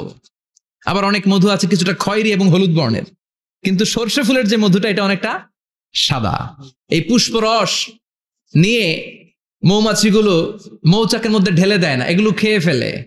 প্রত্যেকটা মৌমাছির পেটের ভেতরে আল্লাহ 2টা করে স্টোমাক দিয়েছে, পাকস্থলী। সুবহানাল্লাহ পড়েন। এটাই Karl von Frisch the dancing bees বইয়ের মধ্যে লিখেছে গবেষণায়, যে 2টা পাকস্থলী। একটা পাকস্থলী দিয়ে মৌমাছি খায়, নিজে খেয়ে বাঁচে, আরেকটা পাকস্থলী দিয়ে এই ফ্লাওয়ার নেক্টার, পুষ্প রস সংগ্রহ করে ওই পাকস্থলীতে রাখে। ওই পাকস্থলীর ভেতরে আল্লাহ একটা ন্যাচারাল এনজাইম দিয়েছেন, ওই এনজাইমের সাথে ওই পুষ্প রসটা মিক্সড হয়। তারপরে আরেকটা টিউব আছে, ওই টিউব দিয়ে মৌমাছি যে সে বাসার মধ্যে মৌমাছি যে সেখানে সাপ্লাই করে দিয়ে আসে, মধু ঢুকিয়ে দিয়ে আসে। চিল্লায় পড়েন সুবহানাল্লাহ। তার মানে বিষয়টা এমন না ফুলের রস নিয়ে মৌচাকের দিয়ে আসলো, ফুলের রস সে নেয়, তার স্পেশাল একটা স্টোমাকের মধ্যে ঢুকায়, সেখানে এনজাইম দিয়ে, পাচক রস দিয়ে আল্লাহ এটাকে সমৃদ্ধ করে দেয়। তারপর আলাদা একটা নল দিয়ে, টিউব দিয়ে মৌচাকের ভেতরে ঢুকিয়ে দেয়। কোন সুবহানাল্লাহ। কি অসাধারণ পদ্ধতিতে আল্লাহ মধু বানালেন। আর কি সুন্দর মধু হাতের মধ্যে লয়া জিব্বা দিয়া চাটে আর গান গায়, মধু হই হই বিষা বাইলা। আছে না নাই? আল্লাহ শুকরিয়া নাই? মধু খায় আর গান গায়, মধু হই হই বিষা বাইলা, অনহারনে ভালোবাসার দাম নদিলা। আছে না নাই? ডাকাইত। এই মধু খেয়ে শুকরিয়া করতে হবে কার? বসো, চিৎকার করে বলেন শুকরিয়া করতে হবে কার? আল্লাহ বললেন ইয়াখরুজু মিন বুতুনিহা, এটা মধু সরাসরি চলে আসে না, ওর পেট থেকে বের হয়। মুখতালিফুন আলওয়ানুহু, বিভিন্ন রঙের মধু আছে না নাই? ব্ল্যাক কালারের মধু হয়, হোয়াইট হানি হয়, অর্গানিক হানি হয়, ক্রিমড হানি হয়। কত ধরনের মধু যে আল্লাহ পৃথিবীতে রেখেছে তার ইয়ত্তা নাই। এরপর আল্লাহ বললেন ফিহি শিফাউন লিন্নাস, মধুর ভিতরে শিফা দিয়েছে কে? আল্লাহ। এজন্য বিশ্বনবীর খাদ্য তালিকার মধ্যে মধু আছে না নাই? বিশ্বনবী সুগন্ধযুক্ত ওলা মধু খেতেন, দুর্গন্ধযুক্ত ওলা কোনো মধু মুখে নিতেন না। সুবহানাল্লাহ। বিশ্বনবীর জামানায় মাগাফির নামে একটা মধু ছিল, দুর্গন্ধযুক্ত, এটা কখনো বিশ্বনবী মুখে নিতে চাইতেন না। সুগন্ধযুক্ত মধু সবসময় বিশ্বনবী খেতেন। বিশ্বনবীর স্ত্রীরা এই সুগন্ধিযুক্ত মধু বোতলের মধ্যে প্রিজার্ভ করে রাখতেন বিশ্বনবীকে দেওয়ার জন্য। বিশ্বনবী প্রাণ ভরে এগুলো পান করতেন। সুবহানাল্লাহ। বিশ্বনবী যে সমস্ত খাদ্যগুলো পছন্দ করতেন হাদিসে এসেছে, বিশ্বনবী রুটি খেতেন, খেজুর খেতেন, খেজুর, খেজুর চিনেন? বালাহ, তামার, দুধ খেতেন, এই মধু খেতেন, জব খেতেন, বার্লি খেতেন, লাউ খেতেন, রুম্মান, ডালিম ফল, আনার ফল, আনার চিনেন? আনার, এই আনার খেতে পছন্দ করতেন বিশ্বনবী। মাশরুম খেতেন, মাশরুম, মাশরুম চিনেন? ব্যাঙের ছাতার মতো। রেস্টুরেন্টে ইদানিং মাশরুমের স্যুপ পাওয়া যায়, এটা খাবেন। যাদের চোখের জ্যোতিতে সমস্যা, দৃষ্টিতে সমস্যা, খাবেন। হাদিসে এসেছে আল কামআতু মিনাল মান ওয়া মাউহা শিফাউন লিল আইন। মাশরুম হলো মান্না সালোয়ার মতো খাবার। মাশরুমের স্যুপ যারা খাবে, চোখের জ্যোতি যাদের কম, তাদের চোখের জ্যোতি বাড়িয়ে দিবে কে? বুখারীর বর্ণনা, কানা রাসূলুল্লাহ ইউহিব্বুল হালাওয়া ওয়াল আসাল, বিশ্বনবী মিষ্টান্ন খেতে বড্ড পছন্দ করতেন, আবার বিশ্বনবী বেশি বেশি মধু খেতে পছন্দ করতেন। সুবহানাল্লাহ। কোরআনে দুইটা জিনিসের ক্ষেত্রে আল্লাহ শিফা যোগ করেছেন, যে দুইটা জিনিসের সাথে সম্পৃক্ত হলে শিফা। এক হচ্ছে কোরআন পড়লে শিফা, অনুনাজ্জিলু মিনাল কোরআনি মা হুয়া শিফা। আবার কোরআনে এই আয়াতের ক্ষেত্রে বলা হয়েছে শিফা ফিহি শিফাউন লিন্নাস। এজন্য সাইয়েদনা ইবনে মাসউদ এই উম্মাকে উদ্দেশ্য করে বলেছেন আলাইকুম বিশিফাইন, তোমাদের উচিত দুইটা জিনিস থেকে শিফা নেওয়া। এক হলো কোরআন, দুই হলো আসাল মানে মধু। কোন সুবহানাল্লাহ। কোরআন তেলাওয়াত করলে অসুস্থরে সুস্থ করে দেয় কে? সূরা ফাতিহা তেলাওয়াত করলে অসুস্থকে সুস্থ বানিয়ে দেয় কে? আবার মধু খেলে সুস্থ বানিয়ে দেয় কে? মধু খেয়ে প্রশংসা করবেন কার? নাকি মধু হই হই বিষাবাইলা বলবেন এগুলো কখনো? খাঁটি মধু খেতে হবে। খাঁটি মধু চিনার উপায় হচ্ছে এটাতে পিঁপড়া জমে না, এটা ফ্রিজে রাখলে জমাট বাঁধে না, এটাতে দুর্গন্ধ হয় না। এক গ্লাস পানির মধ্যে এক ড্রপ মধু ছেড়ে দিলে এটা পানির সাথে না মিশে একেবারে নিচে চলে যায়। খাঁটি মধু খেতে হবে। তাহলে ফিহি শিফাউন লিন্নাস, কত কিছু দিয়ে আল্লাহ এটাকে সমৃদ্ধ করেছেন। এটার মধ্যে গ্লুকোজ আছে, এটার মধ্যে সুক্রোজ আছে, ফ্রুক্টোজ আছে, প্রোটিন আছে, মিনারেলস আছে, ক্যালসিয়াম আছে, ভিটামিন আছে। খাইলেই শরীর গরম হয়ে যায়। সুবহানাল্লাহ। এজন্য শীতকালে বেশি বেশি খাবেন, জাম্পার লাগবে না। শীতকালে মধু খেয়ে রাত্রেবেলায় বের হবেন, আর মাফলার পেঁচিয়ে বের হওয়া লাগবে না। সুবহানাল্লাহ পড়েন। তার মানে আল্লাহ বললেন ইয়াসিন ওয়াল কোরআনিল হাকিম, প্রজ্ঞাময়, বিজ্ঞানময় কোরআনের কসম। কোরআনের ভেতরে বিজ্ঞান আছে না নাই? বিজ্ঞানের কথা এই তো শুরু করলাম, আজকে সারা রাত বিজ্ঞানের কথা বলবো ইনশাআল্লাহ। থাকবেন কতক্ষণ? হ্যাঁ, স্লোগান দেন লিল্লাহি তাকবীর। এরপরে আল্লাহ বললেন গোলাম ওয়া ইন্না লাকুম ফিল আনআমি লাইবরা, প্রাণীকুলের দিকে নজর করে তাকাও। প্রাণীকুলের মধ্যে আমি তোমাদের জন্য নিদর্শন রেখেছি। নুসকিকুম মিম্মা ফি বুতুনিহি, এই প্রাণীকুলের পেট থেকে একটা চমৎকার জিনিস আমি বের করে দেই, এটার নাম হচ্ছে দুধ। এটা কি? দেখেন, একই আয়াতের মধ্যে আল্লাহ মধুর কথাও বললেন, আবার দুধের কথাও বললেন। দুধটা কিভাবে হয়, উৎপন্ন হয়, মধু কেমনে হয়, ইঞ্চি ইঞ্চি কথা এই কোরআনের ভেতরে তুলে ধরলেন কে? আল্লাহ বললেন মিমবাইনি ফারসিম ওয়া দামিল লাবানা, গোবর আর রক্তের মাঝখান দিয়ে আমি দুধ বের করি। সুবহানাল্লাহ পড়েন। আমরা যাই এই গাভীর ওলান টানা শুরু করি সকালবেলা বিসমিল্লাহ বলে, কিন্তু কেমনে যেটা আসে ওইদিকে নজর নাই। ডাকাত বিসমিল্লাহ বলে শুরু করে না, দুধ খাই আলহামদুলিল্লাহ পড়েন, আছে না নাই? আল্লাহ বলেন মেকানিজমটা শোনো কেমনে আমি খাওয়াই। আল্লাহ বললেন মিমবাইনি ফারসিম ওয়া দামিল লাবানা, গোবর আর রক্তের মাঝখান দিয়ে আমি দুধ বের করে দেই। সুবহানাল্লাহ। গরু যে ঘাস খায়, এই ঘাস থেকে রক্ত হয় আর গরুর গোবর হয়। পেটের একদিকে থাকে গোবর, আরেক দিকে থাকে রক্ত। রক্ত দুর্গন্ধ, গোবরও দুর্গন্ধ। রক্ত নাপাক, গোবরও নাপাক, এই দুই নাপাক আর দুর্গন্ধের মাঝখান দিয়ে সুগন্ধযুক্ত দুধ বের করে দেয় কে? আল্লাহ বললেন মিমবাইনি ফারসিম ওয়া দামিল লাবানা, গরু যে খাবারগুলো খায় ওই খাবারের এক পাশ দিয়ে গোবর হয়ে যায় আর এক পাশ দিয়ে রক্ত হয়ে যায়, মাঝখান দিয়ে দুধ বের করে দেয় কে? What a amazing mechanism of discharging milk from animal's body. What an amazing mechanism. একদিক দিয়ে গোবর দুর্গন্ধ, আরেক দিক দিয়ে ঘাস খাওয়ার কারণে রক্ত হয়, মাঝখান দিয়ে দুধ বের হয়ে যায়, সুবহানাল্লাহ। আবার বাছুর ছাড়া দুধ পাওয়া যায় না। গাভী আছে কার কার, হাত তোলেন তো। বাছুর ছাড়া দুধ পাওয়া যায়? শুধু গাভী, বাছুর নাই, দুধ আসবে? আবার এই যে বিশাল বড় ওলান, 20 কেজি দুধ দেয় প্রতিদিন, এই ওলান কাটলে দুধ পাওয়া যায়? এক ফোঁটা দুধও ওলানটা কেটে টুকরা টুকরা করলে আপনি পাবেন না। এটা আলাদা মেকানিজম, এটা ভিতর থেকে একটা নির্যাস। বাছুর নিয়ে 2টা ঢু মারবেন, ওই নির্যাস দিয়ে দুধ বেরোতে থাকবে, গোবর আর রক্তের মাঝখান দিয়ে চিৎকার করে পড়েন আল্লাহু আকবার। এজন্য বিশ্বনবী বলতেন বেশি বেশি দুধ খাও। দুধ হলো সুষম খাদ্য। পৃথিবীতে আবিষ্কৃত যত খাবার আছে, দুধের চাইতে ভালো খাবার আছে নাকি? কথা কন। মানুষ পানি খেয়ে 3-4 দিন বাঁচে জানেন, আর পানির মধ্যে লবণ দিলে 7-8 দিন বাঁচতে পারবেন। আর দুধ পাইলে আজীবন বাঁচবেন। দুধ খেয়ে যদি হজম করতে পারেন, দুধ খেয়ে হজম করতে পারলে আজীবন বেঁচে যাবেন। সুষম খাদ্য। বিশ্বনবী যে রাতে মেরাজে যাবেন, সিদরাতুল মুনতাহা পার হওয়ার পরে বিশ্বনবীর পরীক্ষা শুরু হলো। বিশ্বনবীকে বুখারীর বর্ণনা, 3টা গ্লাস দেয়া হলো। কাদাহ ফিহি লাবান, এক গ্লাসের মধ্যে দুধ ছিল। ওয়া কাদাহ ফিহি আসাল, আর এক গ্লাসের মধ্যে ছিল মধু। আর এক গ্লাসের মধ্যে ছিল মদ। কাদাহুন ফিহি খামার। বিশ্বনবীকে 3টা গ্লাস দিয়ে বলা হলো, নবী চুজ করেন কোনটা নিবেন। এক গ্লাসে মধু, আরেক গ্লাসে দুধ, আরেক গ্লাসের মধ্যে বিশ্বনবীকে দেয়া হলো মদ। বিশ্বনবী বললেন যে এই গ্লাসের ভেতরে দুধ আছে, আমি ওই পেয়ালাটা নিলাম। সাইয়েদনা জিবরাইল বললেন, ইয়া রাসূলুল্লাহ আখাস্তাল ফিতরা, আপনি যেমন নিছেন তেমন। সুবহানাল্লাহ কইবেন না? বিশ্বনবী দুধ খেতে পছন্দ করতেন। আর বিশ্বনবী বলতেন, আলাইকুম বি আলবানিল বাকার, বেশি বেশি গরুর দুধ খাবা। ফাইন্নাহা তুরাম্মু মিনাল আশজার, কেননা এটা সবুজ লতা পাতা ঘাস পাতার নির্যাস। গরু কি খায়? ঘাস খায় না? এই ঘাসের নির্যাস হচ্ছে দুধ। বিশ্বনবী বলতেন বেশি বেশি দুধ খাবা। ফিহি শিফা, এর মধ্যে শিফা আছে। ফি লাবানিহা শিফা ওয়া লুহুমিহা দা, গরুর দুধে আছে শিফা, গরুর গোশতের মধ্যে আছে রোগ। সুবহানাল্লাহ। কত বড় ফিলোসোফার বিশ্বনবী। বিশ্বনবী বলে গিয়েছেন গরুর দুধ বেশি খাও, কিন্তু গোশ বেশি খাইও না। আর আমরা গরুর গোশ পাইলে কোপায় ফেলাই।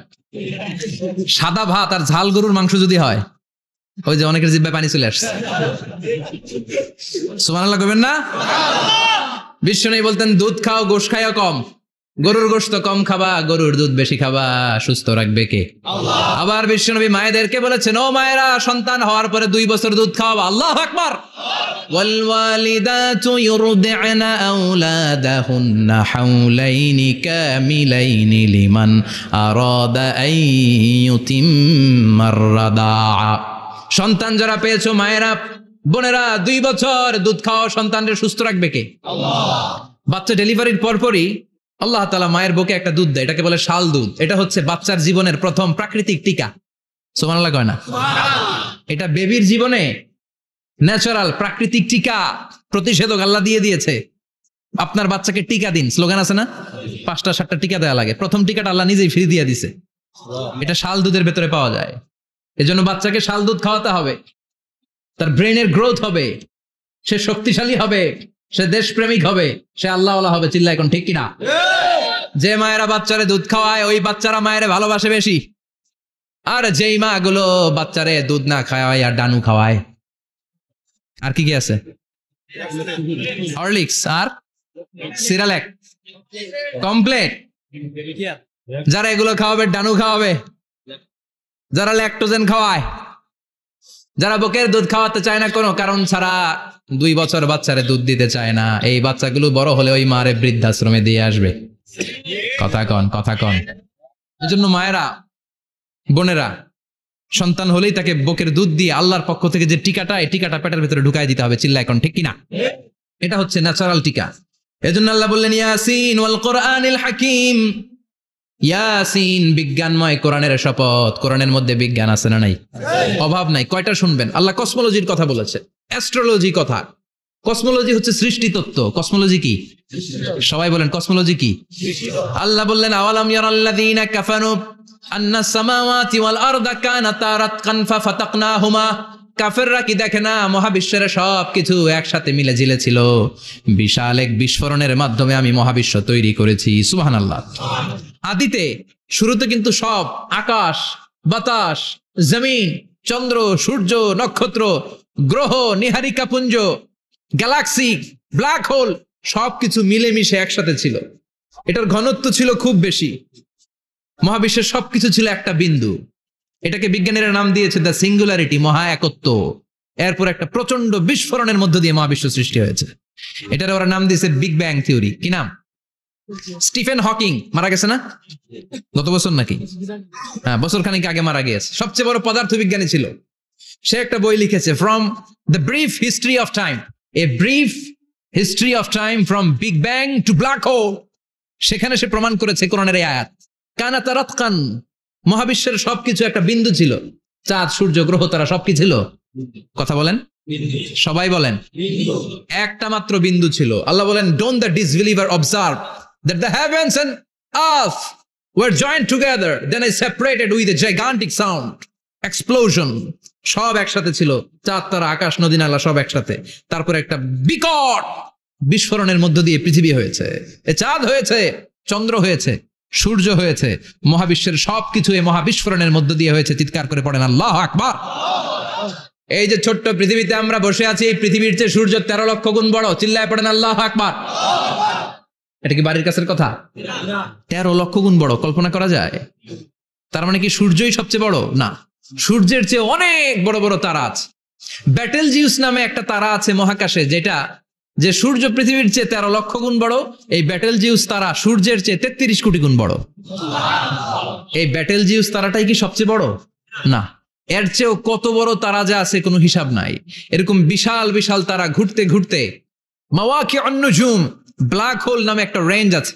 এই রেঞ্জের মধ্যে যদি ঢুকে যায়, ছোট্ট বাচ্চার মুখে চকলেট দিলে বাচ্চা যেমনি চকলেট চুষে খেয়ে ফেলে, এই বিশাল বিশাল তারাগুলো ব্ল্যাক হোলের মধ্যে ঢুকলে এক মুহূর্তের মধ্যে নিঃশেষ হয়ে যায়। চিল্লায় পড়েন আল্লাহু আকবার। এজন্য আল্লাহ বললেন, ফালা উকসিমু বিমাওয়াকিউন নুজুম, এই তারকা নিঃশেষ হওয়ার যে জায়গাটা, এই জায়গার কসম আমি কোরআনের মধ্যে খেলাম। এই ব্ল্যাক হোলের রেঞ্জের ভেতরে তারা আসলে মুহূর্তের মধ্যে নিঃশেষ বানিয়ে দেয় কে? একটা তারার চেয়ে আরেকটা তারা বড়। এরকম হাজার কোটি তারা মিলে আমাদের গ্যালাক্সি। এই গ্যালাক্সির নাম হচ্ছে মিল্কি ওয়ে। কি নাম? আমাদের গ্যালাক্সির নাম কি? সবাই বলেন তো। Milky way. কি নাম? এরকম একটা গ্যালাক্সি না, লক্ষ কোটি গ্যালাক্সি আছে। আমাদের গ্যালাক্সির পরে সবচেয়ে কাছের গ্যালাক্সির নাম অ্যান্ড্রোমেডা। কি নাম? এই অ্যান্ড্রোমেডা গ্যালাক্সি আমাদের গ্যালাক্সি থেকে 2.5 মিলিয়ন লাইট ইয়ার দূরে, মানে 25 লক্ষ লাইট ইয়ার। সুবহানাল্লাহ কইবেন না? আলোর গতি হচ্ছে পৃথিবীতে সবচাইতে বেশি বর্তমান সময় পর্যন্ত, জানেন? সেকেন্ডে কত মাইল? 1,86,000 মাইল। এক সেকেন্ডে আলো ছুটে 1,86,000 মাইল বেগে। এত বেগের কোন প্লেন বা রকেট নিয়ে যদি আপনি আমাদের গ্যালাক্সি থেকে মিল্কি ওয়ে থেকে অ্যান্ড্রোমেডাতে যেতে চান, তাহলে আপনার 25 লক্ষ বছর লেগে যাবে। সুবহানাল্লাহ বাড়িতে যায় বললেন। এরপর আল্লাহ বললেন, ওয়াস-সামাআ বানাইনাহা বিআইদিন ওয়া ইন্না লামুসিউন, আকাশ আমি বানালাম, গ্যালাক্সি আমি বানালাম, বানানোর পর থেকে সবগুলোর আমি প্রশস্ত করতে শুরু করে দিলাম। সব ছিল ক্ষুদ্র, একটা বিন্দুর মধ্যে আমি বিস্ফোরণ করলাম একটা আওয়াজ দিয়ে। আওয়াজটা ছিল কুন। আওয়াজটা ছিল কি? জোরে কন, আবার কন। কুন ফায়া। ইন্নামা আমরুহু ইযা আরাদা শাইআন আন ইয়াকুলা লাহু কুন ফায়াকুন। আল্লাহ যখন কিছু করতে চান শুধু বলেন কুন, শুধু বলেন বি। কুন মানে বি, ইট ওয়াজ, এটা হয়ে যায়। হাও বলতে দেরি। এই মহাবিস্ফোরণের নেপথ্যে যে শব্দটা ছিল সেটা ছিল কুন। সেটা ছিল কি? আল্লাহ কুন বলতে দেরি, মুহূর্তের মধ্যে বিগ ব্যাং, বিশাল এক্সপ্লোশন, তারপর থেকে মহাবিশ্ব ছড়াচ্ছে। আল্লাহ বলছেন এই কোরআনের ভেতরে বলে দিয়েছেন, ওয়া ইন্না লামুসিউন, আমি এই মহাবিশ্বকে, এই গোটা ইউনিভার্সকে আমি প্রতিনিয়ত সম্প্রসারিত করছি। প্রতিনিয়ত এটা বড় হচ্ছে, সম্প্রসারিত হচ্ছে। চিল্লায় বলেন আল্লাহু আকবার। আজ থেকে মাত্র 20 বছর আগে এটা তারা আবিষ্কার করেছে। এটা কোন সাল? 2020 বছর পেছনে গেলে কত? 1998, তাই না? এই 1998 সালে তারা আবিষ্কার করেছে সুপারনোভা কসমোলজি প্রজেক্ট। এই সুপারনোভা কসমোলজি প্রজেক্টে তারা এই সিদ্ধান্তে এসেছে যে মহাবিশ্ব কোন নামক এক বিস্ফোরণের পর থেকে যে সম্প্রসারিত হচ্ছে, আজ পর্যন্ত এটা শুধু বাড়ছে আর বাড়ছে, অ্যাক্সেলারেটিং হচ্ছে, এক্সপান্ডিং হচ্ছে, এটা কমছে না। কিয়ামত পর্যন্ত এটা বাড়তেই থাকবে। চিৎকার করে পড়েন আল্লাহু আকবার। এজন্য আল্লাহ বললেন, ইয়াসিন ওয়াল কোরআনিল হাকিম, বিজ্ঞানময় প্রজ্ঞাময় কোরআনের শপথ। এই কোরআনের ভেতরে আমি কসমোলজির কথা বলেছি, অ্যাস্ট্রোলজির কথা বলেছি, জিওলজির কথা বলেছি, ফিজিক্সের কথাও বলেছি। সুবহানাল্লাহ। ফিজিক্স মানে কি? পদার্থ। পদার্থের সবচেয়ে বড় উপাদান হচ্ছে লোহা। লোহার কথা কিন্তু কোরআনে নাই। আছে? কই আছে? হ্যাঁ, সূরাতুল হাদিদ, লোহার নামে একটা সূরা দিয়েছে আল্লাহ কোরআনে। সুবহানাল্লাহ পড়বেন না? সূরার নাম সূরাতুল হাদিদ। সূরার নাম কি? চিল্লায় বলেন সূরার নাম সূরাতুল হাদিদ। হাদিদ মানে লোহা। আল্লাহ বললেন ওয়া আনজালনাল হাদিদা ফীহি বাসুন শাদীদ।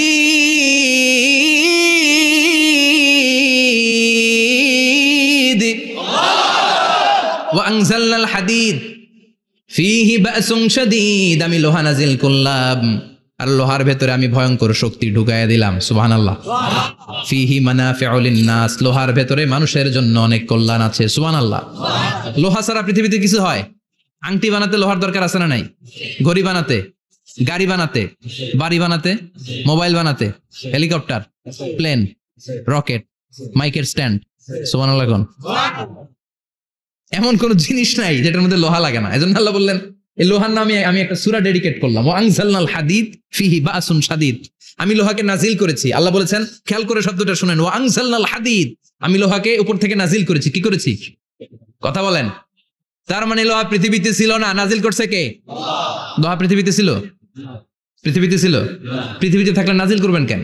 এই যে কোরআনটা পৃথিবীতে আগে ছিল, নাজিল করছে কে? কোন ফেরেশতাকে দিয়ে? সাইয়েদনা জিবরাইল। কোন নবীর উপর?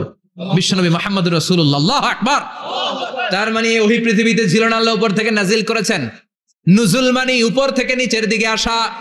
এই নুজুল শব্দ ব্যবহার করে আল্লাহ বললেন ওয়া আনজালনাল হাদিদ, লোহাকে আমি নাজিল করেছি। তার মানে লোহা পৃথিবীর উপাদান নয়, লোহা এসেছে উপর থেকে। কোন সুবহানাল্লাহ। বিজ্ঞানীরা, পদার্থবিদ যারা গবেষণা করে এটাই পেয়েছেন, লোহা আসলে পৃথিবীর না। লোহা পৃথিবীতে উৎপাদন করা হয় নাই। লোহার যে মলিকিউল, অণু আছে, লোহার একটা অণু তৈরি করার মতো ক্ষমতা পৃথিবীর নাই। ইভেন এই সৌরজগতের কোনো কিছু নাই। সূর্যের তাপেও লোহা তৈরি হতে পারে? লোহার ছোট্ট একটা অণু তৈরি করতে কমপক্ষে 1 কোটি ডিগ্রি সেলসিয়াস তাপের প্রয়োজন হয়। তার মানে এটা পৃথিবীর কোনো উপাদান নয়, এটা আনজালনাল হাদিদ। আল্লাহ বলেন মহাবিস্ফোরণের কারণে গলিত অন্য কোনো তারার ভেতর থেকে লোহার উপাদান আমি পৃথিবীর ভেতরে এনে ঢুকিয়ে দিয়েছি। তার মানে পদার্থের কথা কোরআনে আছে না নাই? সুবহানাল্লাহ কইবেন না? এরপরে বায়োলজির কথা আছে না নাই? বায়োলজিক্যাল অ্যাসপেক্ট অফ মাউন্টেন্স, কেমন করে পাহাড়ি রেঞ্জ তৈরি হলো, আছে না নাই? ওয়াজআলনাল জিবালা আওতাদা, পাহাড়কে আমি পেরেক মেরে দিয়েছি। ওমিয়া কাঠের ভেতরে যখন পেরেক মারেন, পেরেকের বেশিরভাগ অংশ কাঠের ভেতরে ঢুকে যায়, উপরে দেখা যায় সামান্য, ঠিক কিনা? তো লোহা যদি আল্লাহ পেরেক মারেন, উপরে যা দেখা যায় এটা সামান্য, আসল পাহাড় তো মাটির নিচে। সুবহানাল্লাহ কইবেন না? আসল পাহাড় কোথায়? পেরেক যদি কাঠের মধ্যে ঢুকিয়ে দেন, পুরো পেরেকটা কাঠে ঢুকে যায় না? উপরে দেখা যায় কদ্দুর? সামান্য।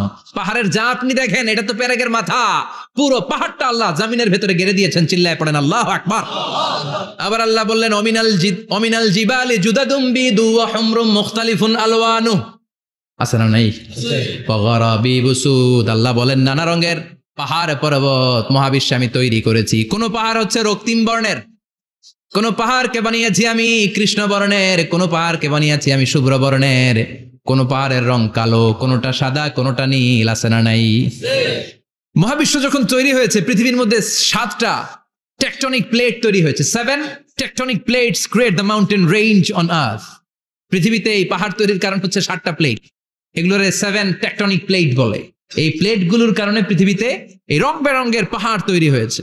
কত রঙের যে পাহাড় আছে। আরব বিশ্বে পাথরের পাহাড়, বাংলাদেশে মাটির পাহাড়, ব্রুনাই, সিঙ্গাপুর, ইন্দোনেশিয়াতে যদি যান আরেক ধরনের পাহাড়।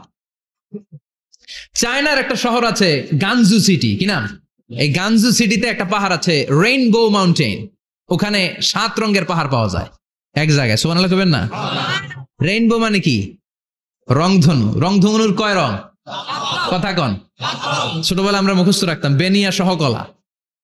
বেতে বেগুনি, নিতে নীল, হাতে আসমানি, শতে সাদা, হতে হলুদ, কতে কালো, লাতে লাল। সুবহানাল্লাহ নাই? মনে রাখার কি অসাধারণ পদ্ধতি। এই রেইনবো মাউন্টেন, রংধনুর 7 রঙের পাহাড় এক জায়গায় পাওয়া যায়। এখানে সাদা পাহাড়, এখানে সবুজ পাহাড়, এখানে নীল পাহাড়, ওখানে লাল পাহাড়, এখানে কালো পাহাড়। এই চায়নার গানজু সিটিতে আল্লাহ তাআলা 7 রঙের পাহাড় এক জায়গায় রেখেছেন। চিৎকার করে বলেন আল্লাহু আকবার। তার মানে বায়োলজির কথাও কোরআনের ভেতরে আছে না নাই? এরপর আল্লাহ বললেন কেমন করে আকাশ থেকে আমি পানি নাজিল করে, এটাও কোরআনে আছে না নাই? আমরা ছোটবেলা পড়েছি ওয়াটার সাইকেল, হাইড্রোলজিক্যাল সাইকেল। কেমন করে সূর্যের তীব্র তাপ সাগর থেকে পানিকে জলীয় বাষ্প করে উপসে নেয়, উপরে নিয়ে সেটাকে পুঞ্জীভূত করে দেয়, ঘনীভূত করে দেয়, মেঘ হয়ে যায়, সেখান থেকে ঝিরিঝিরি ঝিরিঝিরি বৃষ্টি পড়ে, আছে না নাই? আর ওই বৃষ্টির গান আমরা গাই, এই বৃষ্টি ভেজা রাতে তুমি চলে যেও না। ওই বৃষ্টি পেয়ে আল্লাহর কাছে দোয়া করে না। বিশ্বনবী বলেন, রহমতের বৃষ্টির নিচে দাঁড়িয়ে কেউ যদি হাত তুলে দোয়া করে, ওই দোয়া কবুল করে কে? আবার আকাশের মধ্যে মেঘের ঘনঘটা দেখলে বিশ্বনবী পেরেশান হয়ে যেতেন, হয়রান হয়ে যেতেন, আর আল্লাহর কাছে বলতেন, আল্লাহ এই মেঘ দিয়ে তুমি আমাদেরকে আযাব দিও না, তুমি আমাদেরকে গজব দিও না, তুমি আমাদেরকে শেষ করে দিও না, এই মেঘ থেকে তুমি আমাদেরকে রহমতের বৃষ্টি দাও। পড়ে না আমিন। বৃষ্টি দেখলে বিষ্ণু বলতেন, আল্লাহুম্মা সাইয়িবান নাফিআ, ইয়া গাউসু আগিসনা গাউসান মুগীসান মারিআন মারিআন নাফিআন গায়রা দার আজিলান গায়রা আজিল। হে আল্লাহ, এই বৃষ্টি থেকে তুমি ঠান্ডা রহমতের পানি দাও। কি দাও? আল্লাহ মেঘে দে পানি দে ছায়া দে রে তুহু, আল্লাহ মেঘে দে, পড়েন পড়েন, আল্লাহ মেঘে দে পানি দে ছায়া দে রে তুহু, আল্লাহ মেঘে দে। এই ওয়াটার সাইকেলের কথা আল্লাহ বলেছেন।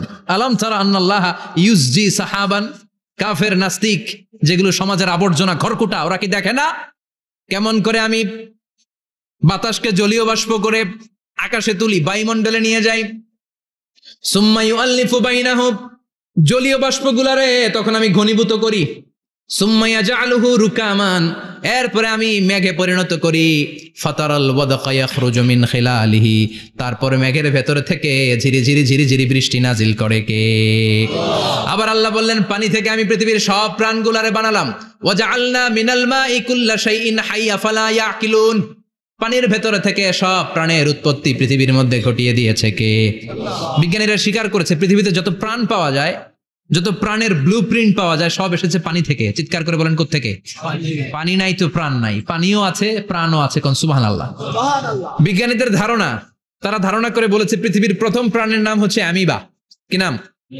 ওরা বলেছে এটা এককোষী জীব, it's a very small unicellular organism found ever in the world. পৃথিবীতে পাওয়া প্রথম এককোষী প্রাণীর নাম হচ্ছে অ্যামিবা। এটা এসেছে শৈবালের মতো, এরপরে জুপ্লাংটন, ফাইটোপ্লাংটন, ব্যাকটেরিও প্লাংটন, একটার পর একটা স্পিসিজ প্রজাতি পৃথিবীতে ডেভেলপ করেছে। কোন সুবহানাল্লাহ। এই পানির কথা কোরআনের ভেতরে বলে দিল কে? এজন্য আল্লাহ বললেন, ওয়াল কোরআনিল হাকিম, বিজ্ঞানময় কোরআনের শপথ। এই কোরআনটা বিজ্ঞানের ঠাসা, এই কোরআন আশ্চর্যের শেষ নাই, এই কোরআন কোনোদিন পুরাতন হয় না। এই কোরআনের ভেতরে আল্লাহ দিয়েছেন হেদায়েতের মশাল, আর কোরআনটাকে বানিয়েছেন বিজ্ঞানের সুউচ্চ মিনার। জোরে কোন সুবহানাল্লাহ। তার মানে কোরআনে আমরা কি পেলাম? দুধের কথা পেলাম, মধুর কথা পেলাম, কিভাবে ডায়েট করবেন সেটা আমরা পেলাম, আমরা কসমোলজি পেলাম, অ্যাস্ট্রোলজি পেলাম, বায়োলজি পেলাম, ফিজিক্স পেলাম, ওয়াটার সাইকেল পেলাম। এবার পাতালপুরীর কথার দরকার আছে না নাই? পৃথিবীর একেবারে গভীরতম গভীরে কি আছে? এটা কিন্তু কোরআনে নাই, আছে। পৃথিবীর মাঝখানে যে উত্তপ্ত লাভা আর আগুন, এটা আপনারা জানেন? পৃথিবীর উপর দিয়ে আমরা ঠান্ডা পৃথিবীতে ঘুরে বেড়াই, কিন্তু এর ভিতরে কিন্তু আগুন, লাভা। আল্লাহ কোরআনের মধ্যে ফুটন্ত টকবগে সাগরের কসম খেয়েছেন। আল্লাহ বলেছেন, ওয়াল বাহরিল মাসজুর,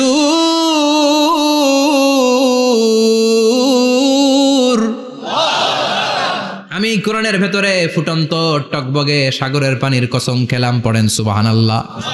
সাগরের পানির, ফুটন্ত টকবগে সাগরের পানির কসম। সাগরের পানি আবার ফুটন্ত হয় কি করে? পানি কি হয়? ঠান্ডা। পানি কি? কথা বলেন।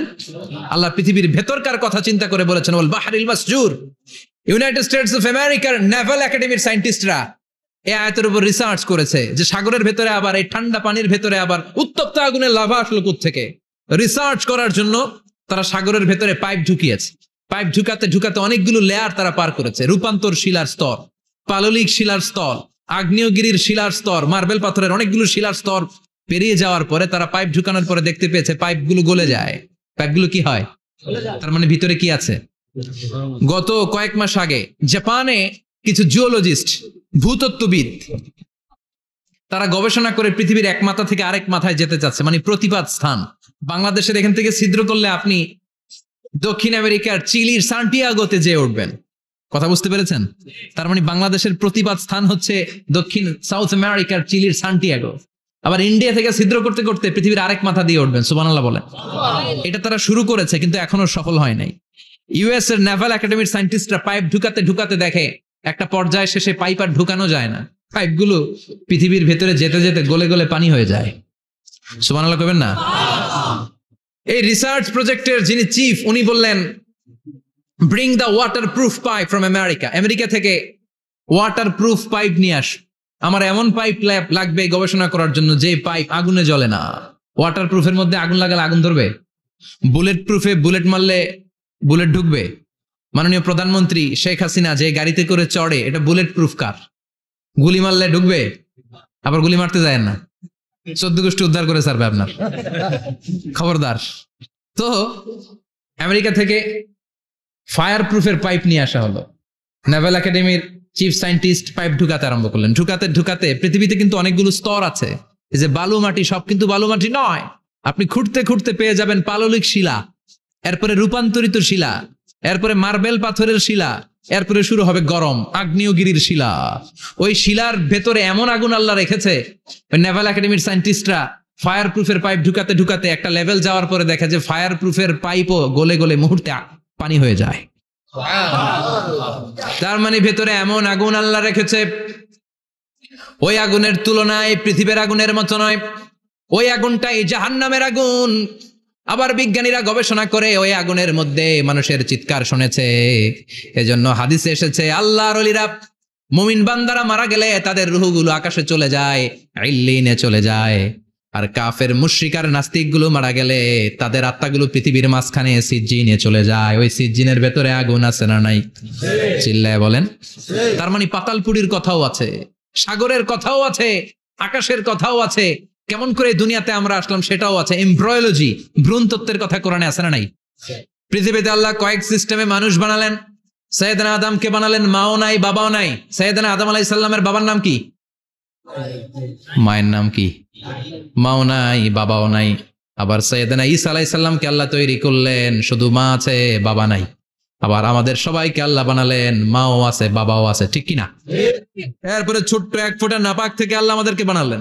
এই 1 ফোঁটা বীর্যের মধ্যে যে প্রাণ আছে, এটা 2 জন বিজ্ঞানী আবিষ্কার করেছে। লিয়েন হুক মাইক্রোস্কোপ যন্ত্র দিয়ে তারা বীর্যের মধ্যে, স্পার্ম ড্রপের মধ্যে গবেষণা করে পেয়েছে যে ওখানে কি যেন নড়ে। ওই 1 ফোঁটা ড্রপের মধ্যে কি যেন নড়ে। সেখান থেকে ওরা আবিষ্কার করেছে এই স্পার্মের ভেতরে, শুক্রাণুর ভেতরে প্রাণের অস্তিত্ব আছে। 1 ফোঁটা স্পার্মে, 1 ফোঁটা বীর্যের মধ্যে 20 কোটি যদি শুক্রাণু না থাকে, ওই স্পার্ম থেকে আল্লাহ বেবি দেয় না, সন্তান দেয় না। সুবহানাল্লাহ কোন? এজন্য আল্লাহ বললেন, হাল আতা আলাল ইনসানি হিনুম মিনাদ দাহরি লাম ইয়াকুন শাইআম মাযকুরা। ও মানুষ, কেন এত অহংকার করো? নজর করে তোমার জীবনের শুরুটার দিকে একটু তাকাও। কি ছিলা তুমি? 1 ফোঁটা নাপাক পানি, একটা স্পার্ম ড্রপ থেকে এসেছো। ইয়াখরুজু মিন বাইনিস সুলবি ওয়াত তারায়েব।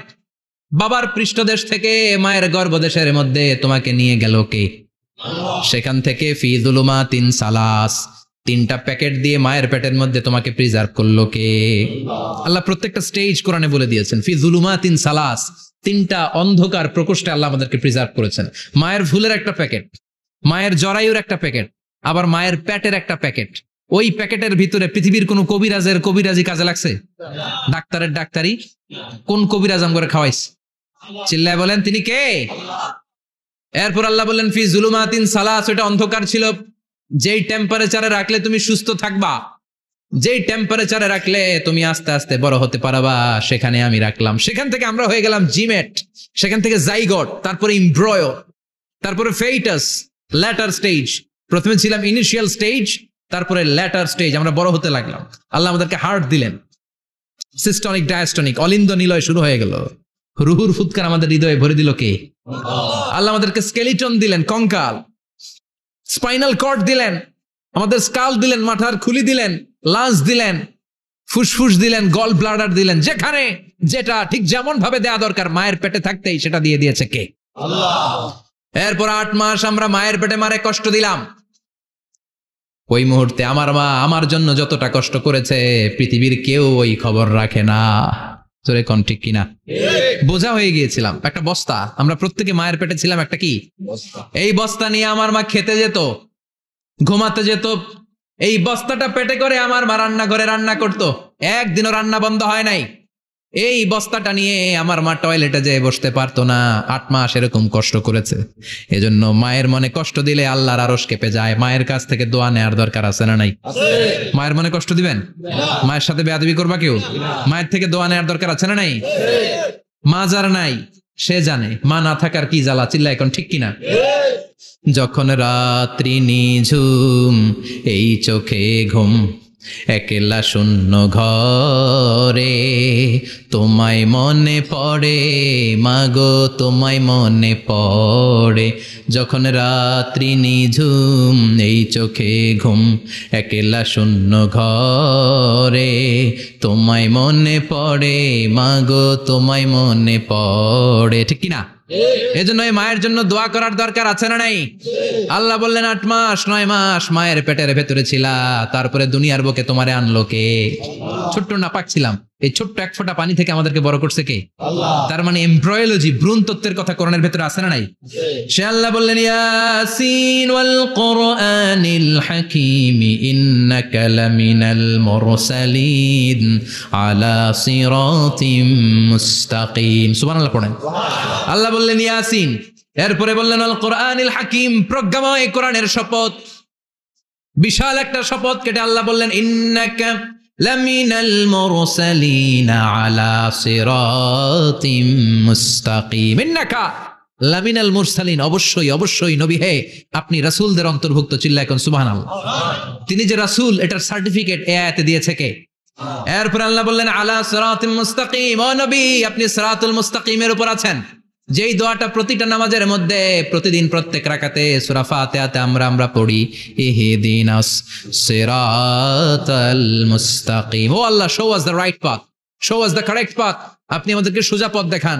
আল্লাহ এখানে সার্টিফিকেট দিলেন, নবী গো, লক্ষাধিক পয়গম্বর যে আমি পেয়েছি তাদের শ্রেষ্ঠতম রাসূল করে আমি আপনাকে প্রেরণ করেছি, আর হেদায়েতের সুউচ্চ মশাল দিয়ে আমি আপনাকে সিরাতুল মুস্তাকিমের উপর রেখেছি। চিল্লায় পড়েন আল্লাহু আকবার। এই জন্য বিজ্ঞানময় কোরআনের সাথে নিজেদের সম্পর্ক বাড়ানোর দরকার আছে না নাই?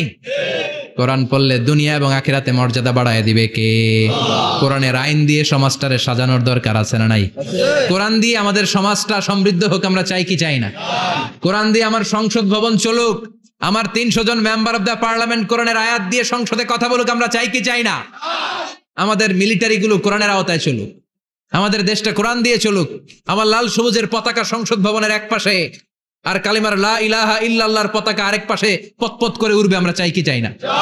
সেজন্য কোরআনের সাথে আমাদের সম্পর্ক বাড়াতে হবে, নিজে কোরআন পড়তে হবে, কোরআন বুঝতে হবে, কোরআনের উপর আমল করতে হবে। রাজি আছেন তো? এটাই হচ্ছে সূরাতুল ইয়াসিনের শিক্ষা। আল্লাহ আমাদের সবাইকে কথাগুলো বুঝার ও আমল করার তৌফিক দান করুক। আমরা পড়ি আমিন। আরো জোরে পড়েন আমিন। যতগুলো কথা বললাম কোরআন থেকে আলোকিত করার জন্য আল্লাহ তাআলা যে মেসেজগুলো আমাদেরকে কোরআনের ভেতরে দিয়েছে, এই মেসেজ থেকে আমরা যেন নিজেদেরকে সমাজকে আলোকিত করতে পারি। আল্লাহ তুমি তৌফিক দাও। আরো জোরে পড়েন আমিন। সুবহানাকাল্লাহুম্মা বিহামদিকা আশহাদু আল্লা ইলাহা ইল্লা আনতা আস্তাগফিরুকা ওয়া আতুবু